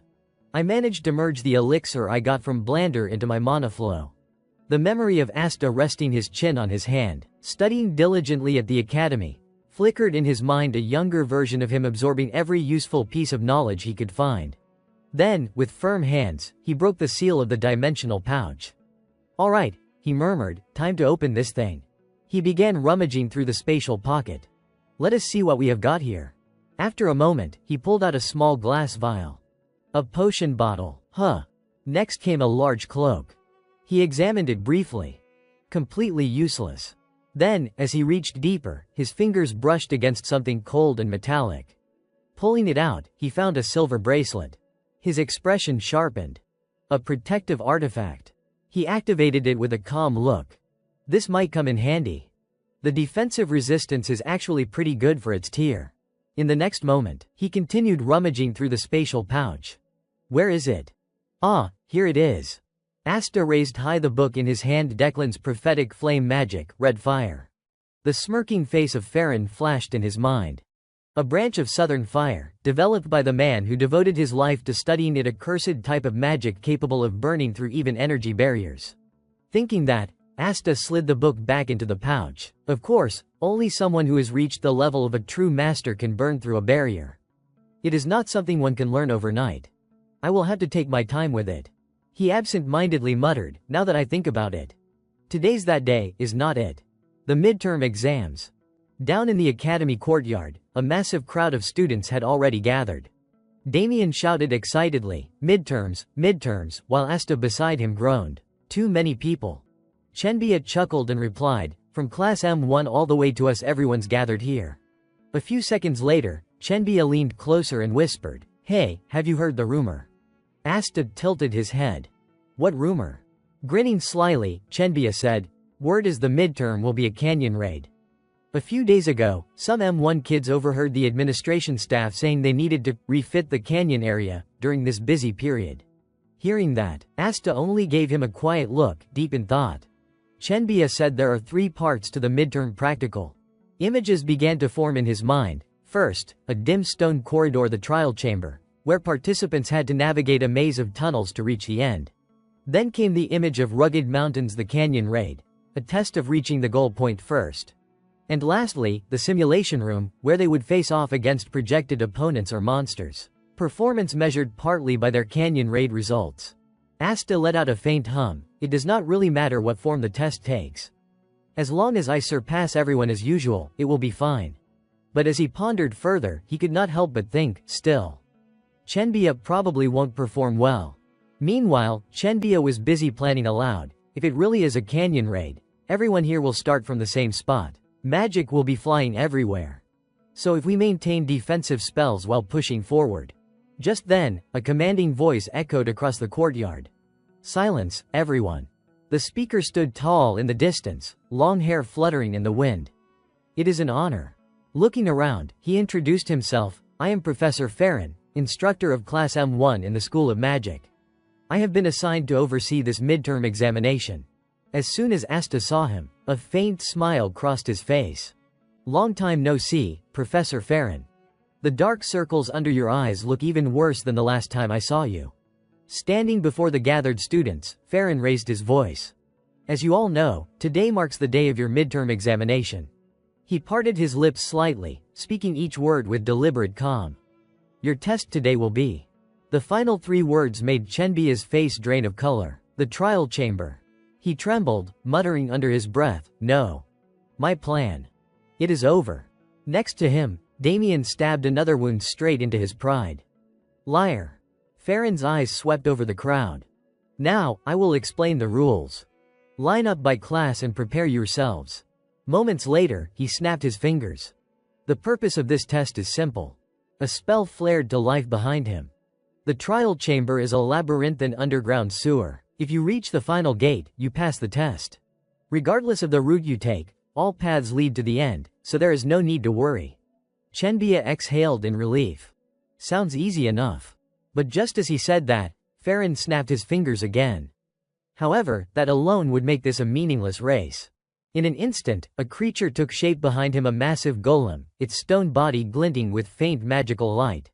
Chenbia froze. What? A golem, in this test? You have got to be kidding me. From the side, Damien narrowed his eyes. Watch your mouth, buddy. Farron continued, his tone utterly composed. In the end, it is nothing more than a clumsy battle automaton. Given its level, it should pose some difficulty, but I have exposed its core and reduced its durability, so you will be able to defeat it without much trouble. He paused briefly, then added, that said, in a confined space, it will catch you instantly. Unfortunate, is not it? The students murmured uneasily among themselves. If it were an open area, it would not be that bad. One said. Farron clicked his tongue, visibly annoyed. For mages, you all think far too timidly.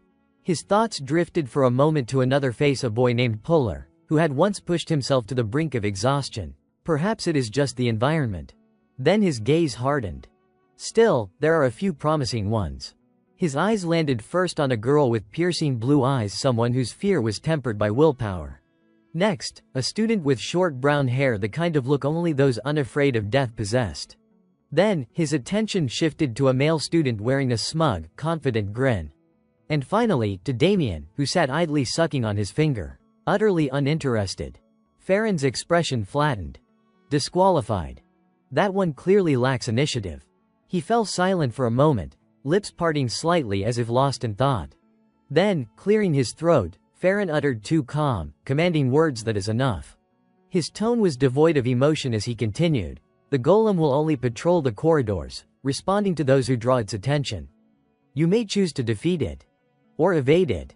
With that, Farron held up a small silver bracelet. Additionally, each of you will be given a test armband. These armbands function similarly to an energy barrier, offering a layer of protection. He clenched his fist, activating the device to demonstrate. A shimmering veil of mana flickered around his arm, then dissipated as he spoke again. If your energy shield is shattered, you will be disqualified and the golem will cease attacking you. It is an excellent competitive system, do not you think? The students glanced uneasily at one another, none daring to speak a word out of turn. Farron's eyes swept over the crowd, his voice cutting through the silence. Finally, since you all seem so passive, allow me to make a proposal. He suddenly smiled, a cold, sharp curve of the lips that made several students instinctively tense up. Show me something impressive. It does not matter who reaches the end first or how many of you get eliminated. His next words, however, sent a ripple of energy through the air and through Asta's heart. Whoever leaves the greatest impression, Farron said, will receive a personal reward from me, a prize that is anything but ordinary. Asta's grin widened, his thoughts buzzing with anticipation. Anything but ordinary, huh, now that is interesting. At the academy, there was a place famous across the entire eastern continent, Lawfighter, the largest library in the region. The library was divided into 3 tiers: upper, middle, and lower, and the only tier Asta could access was the lower one. Inside that section, he stood before the shelves, deep in thought. When he came here searching for clues about the firemark, he could not find a single magic tome within the lower tier. Information related to the problem flashed rapidly through his mind, and he reached a clear conclusion. To find any real clues, he would need access to at least the middle tier. But both the middle and upper tiers were restricted to royalty, high-ranking nobles, or the great houses. Other than that, the only way in was to be recommended by at least 3 professors. Snapping back to reality, Asta took in the scene before him and quietly analyzed the situation. In other words, he needed to secure Professor Farron's reward. Even though he only wanted to progress step by step, the people around him never seemed willing to leave him alone. A mischievous smile crept across his face as he muttered inwardly, well, I have memorized the entire layout anyway. Let us see if I can stay calm and get through the midterm evaluation. Above them, the sky was bright and clear, while below, preparations for an important test were underway. The explanation for the practical exam had just ended. I will give you all some time to prepare. Go receive your materials from the assistant instructor. Suddenly, 2 students rushed up anxiously. Assistant instructor, do you have flower bombs, and, flint stones while we are at it? Without hesitation, the man rejected the request. Your main attribute is fire. Forget it. Another student stepped forward. Assistant instructor, I need a golem controller. Once again, the man refused outright. Stop looking for shortcuts. Forget it. Behind the noisy crowd, Asta watched the chaos unfold and could not help commenting helplessly, what a mess. Hard to tell if they are mages or just thugs. Then a familiar voice drew his attention. Professor. Asta looked over to see Damien casually making his request. I would like some vine seeds. Just 20 is enough. The assistant instructor blinked in confusion. I am not a professor. But did you just say vine seeds, Damien? Your main attribute is. Before he could finish, Damien displayed his power right in front of him. I do not have an attribute, but I can use plant magic. The assistant instructor stared speechlessly and finally sighed. I understand. Damien happily received his materials and thanked him sincerely. Thanks a lot. Behind him, Chen Bia swallowed hard, trying to build up courage. Asta stood quietly beside them, observing every reaction. Even Damien, who always seemed like someone who only wanted to fool around, was preparing in his own way. Could Chen Bia break out of her shell this time? A few minutes later, preparation time ended. Professor Perun's voice echoed in everyone's ears. I will now assign starting points. Confirm your name and proceed to your designated location. Asta and his 2 friends stared intently at the map. He scanned the board, searching for his own position. I am at starting point number 3. After confirming, he checked on his friends' placements. Damien waved energetically as he headed off. See you inside. Chen Bia offered a gentle smile and wished them well. Asta, Damien, good luck on the test. Asta did not respond, lost in thought. Everyone had their own starting point. A few seconds later, he arrived at his location. It seemed that 6 people were assigned to point number 3, all of them strangers. The situation reminded him of when, back during his time as an evaluator, he had been assigned to an unfamiliar unit. It was not pleasant. Suddenly, someone approached. Are you Aster? He glanced at the 3 boys and silently assessed them. What is it? These were not M3 group students, and he had never seen such arrogant faces before. The boy standing in front, the one with the most conceited expression, stated boldly, My name is Dibby. I heard you are pretty good in a fight, so I would like to make you an offer. Asta remained perfectly calm. Go on. Dibby smirked with shameless arrogance. I want to buy the bracelets of the eliminated players. He revealed the deal with excitement. 30 gold coins per bracelet. Including you and us, we are 3 people. If we eliminate the other 3, I will give you 90 gold. Hearing that, Asta quietly began calculating. 30 gold coins, roughly the monthly income of an ordinary family for a single bracelet. Not a bad price. Across from him, Dibby continued speaking. This is not a bad offer for a drifter from the gray zone like you. Even if the young lady is protecting you for now, how long do you think that will last? You would be better off finding your own way. Asta still did not respond. He simply stared at the boy, expression unreadable. What the kid was saying was not entirely wrong. His thoughts ran fast and cold. Other people might call this a cowardly deal, but these guys were simply using what they had. If they had the money, who could really complain? Clearly, they were gaining the advantage here. But something did not sit right. Asta finally asked, why is it 90 gold coins? Dibby assumed the issue was price, so he casually raised the offer. Not enough, fine. 35 per bracelet. A total of 105. Before he could finish, Asta cut him off smoothly. Even so, the math is still wrong. Asta lifted his hand and pointed toward the 3 students standing nearby. It looks like I will have to calculate things properly for you noble gentlemen. There are 3 of them, right? Dibby answered confidently, that is right. Asta then pointed at the 3 boys on Dibby's side. And including you 3, that makes 6. Dibby responded cautiously, correct. Asta's expression hardened as he spoke with clinical seriousness. Then why are not you calculating the price of your own lives? At 35 gold coins per person, the total should be 210. All 3 boys froze, stunned into complete silence. Anger began to simmer inside Dibby's chest. What kind of loan shark logic is this? Does this vulgar nobody not understand his place? Where does this bastard get the confidence to talk like that? But he forced himself to answer, restraining his rage. 35 is not enough, fine. I will raise it to 40. But no higher. Asta smiled in satisfaction. Good. That brings the total to 240. The moment he heard that, Dibby cursed inwardly. Is he insane? Suddenly, an idea flashed through his mind, and he sneered to himself. Now I get it. A pathetic wretch like you is just trying to squeeze every coin you can from this opportunity. He mocked Asta silently, not realizing that this very greed he imagined would be the thing to doom him. A filthy, uneducated mutt like you can't possibly understand what is coming. I have wasted enough time. Grinding his teeth in irritation, he reminded himself of the young lady's orders. There was no better hunting dog than Asta for this job. But if this dog went rabid, he would simply have to find another method. With open disgust, Dibby turned away to leave. So the negotiation's over, fine. I will pretend I never heard anything. But Asta had no intention of letting him walk away. His voice dropped to a cold command. Where do you think you are going? Fine, leave after you pay for your bracelets first. Dibby spun around, shouting furiously. What the hell are you babbling about? Asta remained perfectly calm as he explained. If we load 3 packages and 3 people onto a wagon, and you take the packages, then at the very least, you should pay the people for their share, should not you? Then he gave a sly, predatory smile. Now pay up. 120 gold coins. 40 for each of you. At that instant, something in Dibby's head seemed to snap. One of his companions could not hold back any longer and exploded in rage. You filthy lowborn, I have never seen such a brazen bastard. How dare you forget your place? Another sneered with open contempt. You think noble Dibby is anything like you? Even his distant ancestors held the rank of baron.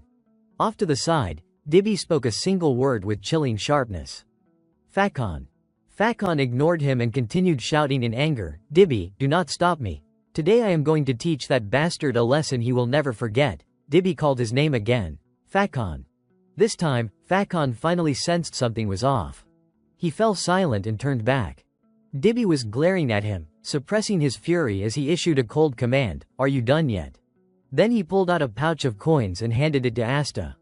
120 gold coins. That is what you said, right? Fine, I will give it to you. Internally, though, he was desperately trying to calm himself. Get a grip, Dibby. The young lady's orders matter more than these idiots. He forced himself to focus on the enormous benefits awaiting them. If we secure this deal with her, our guild will grow far bigger than anything these fools could imagine. Asta accepted the pouch leisurely, then spoke as if something had only now occurred to him. I did not realize I was dealing with someone so important. Immediately, he broke into a delighted grin. In that case, the price for a customer of such noble status must be doubled. That brings the total to 160 gold coins. Dibby, unbelievably calm, handed over the additional money. Fine. 160 gold coins. Then he stared icily into Asta's eyes, threatening in a low voice, from this moment on, I will show you just how miserable your life can become over 160 gold coins. Keep your eyes open and wait for it. Above them, the sun was already high in the sky. It was finally time to enter the testing grounds. One of the instructors activated the magic array while reminding the students, and I repeat, if your bracelet stops functioning, you will be disqualified. The force field activates when your body receives a physical attack. Chen Bia lifted his hand, examining the bracelet as he listened. Or an attack containing mana, the teacher continued. Bia's face tightened as he focused on the ring around his wrist. The evaluator's voice echoed through the arena, if your force field breaks, the bracelet will immediately fall to the ground. The wearer will be automatically teleported out of the test area. Therefore, there is no risk of severe injury. Not far away, Dahlia furrowed her eyebrows in concentration. A brown-haired girl nearby stared ahead nervously. As for Asta, he waited with complete indifference for the trial to begin. Behind him, Dibby glared daggers into his back. Once the instructor finished explaining the rules, he turned around and nodded. Perun raised his cup of water and gave the relaxed signal, begin. Instantly, the magic arrays lit up one after another. Other instructors quickly operated the screens, displaying the internal video feed. Teleportation complete. Evaluation has begun. Perun glanced at the footage, silently assessing. Dahlia and Damien are starting at the same point, and suddenly, one of the monitors flickered violently, causing the operator to panic. What is wrong with this thing? Someone beside him gasped. What? The screen turned off. Did not you check the magic eye properly? The operator shook his head desperately. No, I checked it thoroughly. Perun set his cup down and spoke calmly, enough. I also checked the magic eye earlier. Now tell me what starting point is that? The young man turned, nervous and hesitant. It is number 3. And at that very spot, Asta stood in a full blaze of fury, declaring, you young masters are being fined an additional 320 coins for insolence. The sun blazed high overhead. On the ground below, the assistant instructor activated the magic array while explaining the rules. Let me repeat, if your bracelet stops functioning, you will be disqualified. The magical barrier will trigger upon receiving a direct physical hit, or any attack imbued with mana. Once the barrier breaks, the bracelet itself will remain intact. In the arena, Asta listened calmly to every word. The wearer will then be forcibly teleported outside the trial area, the instructor added. So there is no need to worry about serious injury. Behind Asta, however, Dibby was glaring at him with seething resentment. Once the explanation ended, Perun immediately announced, you may begin.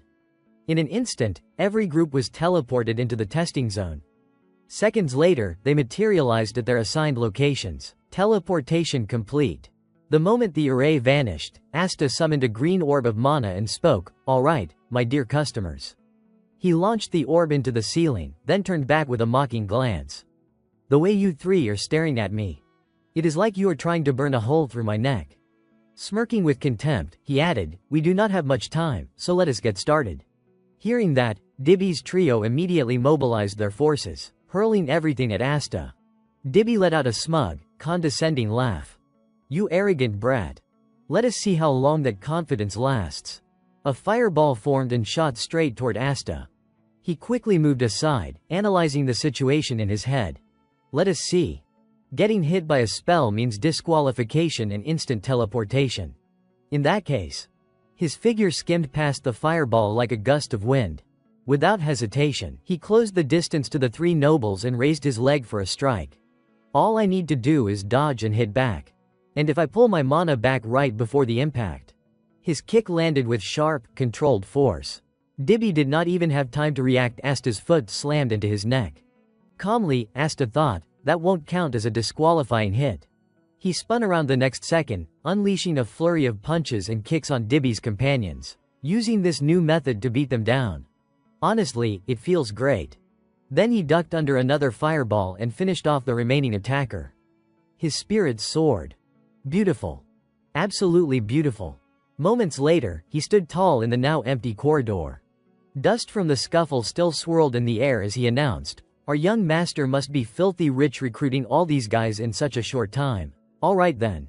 Asta glared coldly at Dibby. "That'll be 320 gold for the arrogance fee. And from this point on, I am deducting 1 silver for every hit." "Deal." In the labyrinth, dust still hung in the air like a fog after battle. Dibby struggled to stand, his voice hoarse with fury. "You bastard." His face was swollen beyond recognition, but that did not stop the stream of curses pouring from his mouth. "Just you wait, how dare you, someone like you." Asta did not bother listening. With a quick spell, he silenced Dibby. "Quiet." Then he eyed the glowing ring around the young noble and did some quick math. "Let us see. That is 100 hits, so that is 10 gold deducted." He sighed lightly. "It is really hard to control my strength without Damien around. In the end, we can't confuse the victim with the perpetrator." He picked up the bracelet, not even sparing Dibby another thought. "And obviously, I am the victim here." Asta put his belongings away and sat there, bored and deep in thought. "All right, I have collected 6 bracelets. Now what?" He dropped down onto the floor, legs folded, weighing his options. "I need recommendation slips from at least 3 professors. Which means that even after receiving Professor Farron's reward, I still need 2 more. That means another professor has to step up and vouch for me." Asta propped his chin on his palm, pondering. What kind of impressive performance should I even show them? His gaze drifted across the structures around him, and instantly an idea flashed through his mind. What if I just destroy this entire trial hall? I would only need to bring down the 4 pillars supporting the foundation. Then Asta rubbed his forehead and immediately shut that idea down. Am I insane? If I do that, I will become the enemy of the entire eastern continent. Unable to think of anything better, he temporarily gave up. Why am I stressing over this? If there is no one left to fight here, I will just head outside and look around. As he walked, he muttered under his breath, "By the way, I wonder if those guys are all right." At that moment, on another side of the testing grounds, sounds of groaning and shouting echoed non-stop. "Hey, this has got to be cheating. Damn it, how can he even do something like that?" A terrified boy, eyes wide with panic, pleaded desperately. "At this rate, all of us are going to get eliminated. Young master, please." He was on the verge of tears as he begged. "Just let us pass." What had driven them into such a miserable state was none other than the golem controlled by Damien. The boy only laughed, thoroughly enjoying himself, and rejected their plea. Nope. With no other choice, the 3 examinees tried to flee. One of them attacked the golem while shouting, "How the hell is he controlling a golem with vine seeds?" His teammate complained through gritted teeth, "Damn it, those vines are blocking my magic." Suddenly, one of the boys tripped over a rock. He fell hard, rolling across the ground.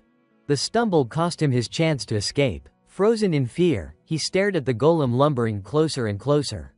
When it raised its arm to strike, the boy could not hold back and screamed at the top of his lungs.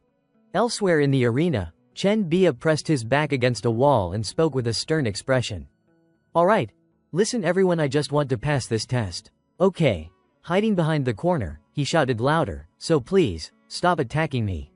Unfortunately, his classmates had no intention of complying. "You are just a commoner. Shut up and hand over your bracelet." A short distance away, after attacking for a while, the white-haired girl finally grew tired and gasped for breath. She ordered sharply, "Hey, go back and grab him." The brown-haired girl scowled and refused. "What? Why me? What if he stabs me in the back?" Seeing that argument was not working, the white-haired girl softened her tone. "Fine, then let him keep wasting his mana until he burns out." But her partner shot back without hesitation, "How am I supposed to trust you? Did you forget you just stabbed that guy earlier?" Behind the wall, Chen Bia took advantage of their bickering. "Now's my chance." He immediately stood up and slipped away. Without paying any attention to the chaos behind him, he headed in a clear direction. "I should not be greedy. All I need is to pass the test. That is enough." Quietly, he jogged down the corridor for a while. But suddenly, a strange sensation made him stop. Chen Bia lifted his hand in confusion. What is wrong? With my bracelet. He frowned as he tried to reason it out. Was I hit by magic without noticing, so I am getting eliminated after all? With a defeated sigh, he sat down in the corner and hugged his knees. I will probably get teleported out in a few seconds. But time passed, and he remained exactly where he was. Chen Bia blinked, puzzled. Why am I not being teleported? At that moment, a voice echoed across the trial grounds, interrupting his thoughts. Can everyone hear me? Hello, you little bookworms of Zenyan Academy. The instant he heard that voice, Chen Bia's eyes widened in horror. That sinister voice. That guy is not from the academy. Alarmed, he jumped to his feet, tense and ready. On the other side, the unknown intruder continued speaking leisurely. You may not know who we are, but I am sure some of you can guess. And if you can guess, then you already know exactly why we are doing this. At the same moment, that ominous voice echoed all the way to where Damien was. We have a message for you, the intruder declared. We have no demands. There is only the price you must pay for offending someone great. Damien had barely heard a few words before he wrinkled his nose in disgust. What, creepy? Beside him, the golem suddenly made a faint, strange noise, but no one had time to pay attention. The enemy's voice grew colder as he continued. Today, right here. Then he announced arrogantly. Every single one of you students will die. At that exact moment, all the external monitoring screens went pitch black at once. A frantic teaching assistant shouted, the control system just crashed. Inside the testing grounds, the intruder continued provoking them with icy satisfaction. There is no escape now. Die in despair. His cruelty clashed fiercely with the panicked shouts of instructors. All the magic eye monitors stopped working too. One teaching assistant, furious and unable to contain himself, roared. Damn it, who the hell are you bastards? Right then, Perun pushed himself up from his seat and spoke with commanding authority. That is enough. He issued orders calmly despite the chaos. Stop wasting your strength. Go find the professors immediately. And make sure you bring Professor Felina. The assistant turned back sharply and responded, yes, sir. He bolted off to deliver the orders. Hey, call the professors now, find Professor Felina, the dean to contact the dean immediately, hurry. Meanwhile, Perun's fury finally erupted. He slammed his hand down and shattered the surface of the table. His expression twisted into something terrifying as he growled. Those damn insects. How dare they? Back in the testing grounds, a damaged golem lay collapsed against a wall.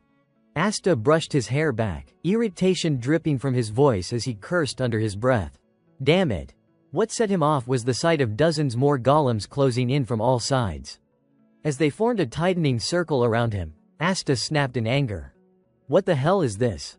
Asta moved with blistering speed as he struck down the golems in front of him. The more he fought, the heavier his heart grew. It had been roughly 10 minutes since that ominous voice had echoed through the testing area. As he watched the golems, a cold dread tightened inside him. Golems, things that were supposed to be slow, rigid, and predictable, were now moving with alarming speed and agility. He analyzed their movements mid-battle, realizing, they are pinpointing my exact position and charging straight at me. While defending himself, he sank deeper into thought. The gatekeeper golems were not supposed to act on their own. If they were invading the testing zone like this, it meant someone had tampered with the control system. Whoever did it must have pulled every golem out of storage. That explains why there are so many. But instead of fear, excitement lit up Asta's face as he broke into a wide grin. Who do they think they are messing with? I am the #1 trouble solver. I have survived everything except an aerial battle. With that thought, he conjured a glowing sphere of power and charged forward fearlessly. I will crush every last one of you. Elsewhere in the labyrinth, Chen Bia trudged along in utter despair. His expression was bleak as he muttered internally, if I would known it would turn out like this, I should have just let myself get eliminated early. I thought I was going to die. No, I am not dead yet. So that means I am about to die. Suddenly, he sensed someone approaching. He stared ahead, heart pounding. A survivor, who is it? As the figure came closer, the outline became unmistakably clear. Asta. Chen Bia instantly lit up, waving his arm in relief. But his voice weakened dramatically the moment he saw the swarm of golems tailing Asta. Tear. Asta, who breezed right past him without slowing down, still had the composure to offer a calm reminder. Oh, it is you, Chen Bia. Run! Chen Bia screamed in panic and immediately sprinted after him. Asta cast a brief glance his way, sighing inwardly. He had sensed someone nearby and came to check, but it was not Damien. At this rate, Chen Bia will get caught. With that pathetic stamina, no chance. In that case, time for Plan B. He issued his order decisively. Chen Bia, give me your armband. Startled, Chen Bia looked over in confusion. Asta's expression remained perfectly even as he explained. The detection range of the golems is not this wide. The only reason they are chasing us this stubbornly, he cut straight to the truth, is because the armband is connected to the control system. It is acting like an alarm beacon. Chen Bia's eyes widened as he pulled off the armband to inspect it. Then, voice trembling, he asked, "Then what about you, Asta?" Asta answered without the slightest hesitation. "I have already been marked as a target. My chances of survival are higher if they stay focused on me while you escape. I will hold them off and then go find Damien." He added calmly, as if stating a simple fact. "And you have family, do not you?" His tone grew firm. "Those who can live should survive." Chen Bia froze, eyes widening. Slowly, he lowered his gaze to the ground. In that moment, memories washed over him, his family's warm words. "My son, do not worry about anything. Just focus on your magic. No matter what anyone says, do not let them discourage you, understand? Big brother, you have to teach me after you graduate, okay?" He clenched his lips tightly, a silent decision forming inside him. Then, tears welling up, Chen Bia shouted with all the strength he had left. "Damn it! Damn it, you have to live, we have to meet again." Asta took the armband and gave a reassuring smile. "I know." Behind him, Chen Bia lowered his head and sprinted away with everything he had. "I do not have any other choice. I have to live." Faces flashed through his mind, his parents, who bought him a magic textbook instead of food. His little sister, who'd been forced to quit school because of him. All the opportunities his family should have enjoyed. Chen Bia pumped his legs harder, running forward as if he were getting closer to the ideal of the family he longed to protect. "I have to give those things back to them." But suddenly, his mother's final words surfaced in his memory, "Chen Bia. Our pride and our hope." His steps gradually slowed until he came to a stop. A hollow ache filled his chest as he wondered, am I someone worthy of pride? He stood frozen, replaying the labels others had placed on him: hesitant, cowardly, insignificant. A nobody. Then Chen Bia turned around. He saw Asta still fighting the swarm of golems, and the sight stabbed through him like a blade. Can someone like me really call himself worthy, if I abandon my friend? No. He spun around sharply, resolve burning through him. I won't let guilt crush me anymore. No matter how insignificant I am. I will never. He raised his hands, and an instant later, golden light burst to life around him. Deep in his heart, a decision had been made: I will never give up. Chen Bia gathered every ounce of power inside his body. I have to use the strongest spell I know. The image of his master flickered in his mind. Chen Bia whispered a desperate prayer. The spell my master, the one who awakened my talent, gave to me. Please. Blood streamed from his nose under the strain, but he did not stop. Please. In a blink, a spear formed from the stone and soil around him. Please work. Earth spear. He gritted his teeth, eyes locked fiercely on the enemy ahead. In that moment, his master's voice echoed through his memories. Well, the name sounds pretty cool, does not it? Chen Bia remembered the pride on the old man's face. Still, look closely. His master had imagined the spell in perfect clarity, its grandeur, its force. A knight's lance that pierced through anything in its path. Back in reality, Chen Bia's face was drained and ghastly pale, but he did not care. He shouted with all his remaining breath. Asta. Hearing the cry, Asta turned around in alarm. Just in time to see Chen Bia hurl the spear with everything he had. The projectile flashed forward like a bolt of golden lightning, tearing through the golems and obliterating them in one sweeping strike. Asta stared at the devastation, stunned. This magic. It does not just reshape the stone in the testing hall. It changes its very nature. His thoughts faltered. Altering both form and essence, that is incredibly difficult. A complicated mix of emotions stirred in his chest. This is. On the other side, the moment the attack finished, Chen Bia coughed up blood. He looked utterly ruined, unsteady, breathless, barely hanging on. Asta immediately reached his side as Chen Bia's legs gave out. Chen Bia, he called steadily, catching him before he could collapse. Chen Bia forced a shaky smile, pride glimmering faintly in his eyes. A long time ago, my master, or I guess that is what you would call him, he gave me that spell. Called it Earth Spear. The name is pretty cool, right? Asta gave a calm, almost indifferent remark. It is not exactly an impressive name. Chen Bia stared at him in disbelief. Really? Hearing that, Asta softened his tone and amended, but it is not completely unimpressive either. He went on, his voice steady and sincere. With spells like this, the one who truly proves their worth is the person using them. Whether it sounds impressive or not, it all depends on what you do with it. Chen Bia was so moved he could only whisper his name, Aster. But before he could say anything more, Asta abruptly shoved a vial against his lips and forced the potion into his mouth. So stop acting like you are about to die. You are not going to die from something like that. Chen Bia coughed and whined miserably. It hurts. And it itches so much. Asta waited until the boy regained a little strength before letting himself think ahead. All right. What am I supposed to do with him now? I can't drag him along, but I can't just abandon him either. Next to him, Chen Bia looked down at his own body in amazement, marveling, is this really the power of the potion? Asta closed his eyes to sense the enemy's positions.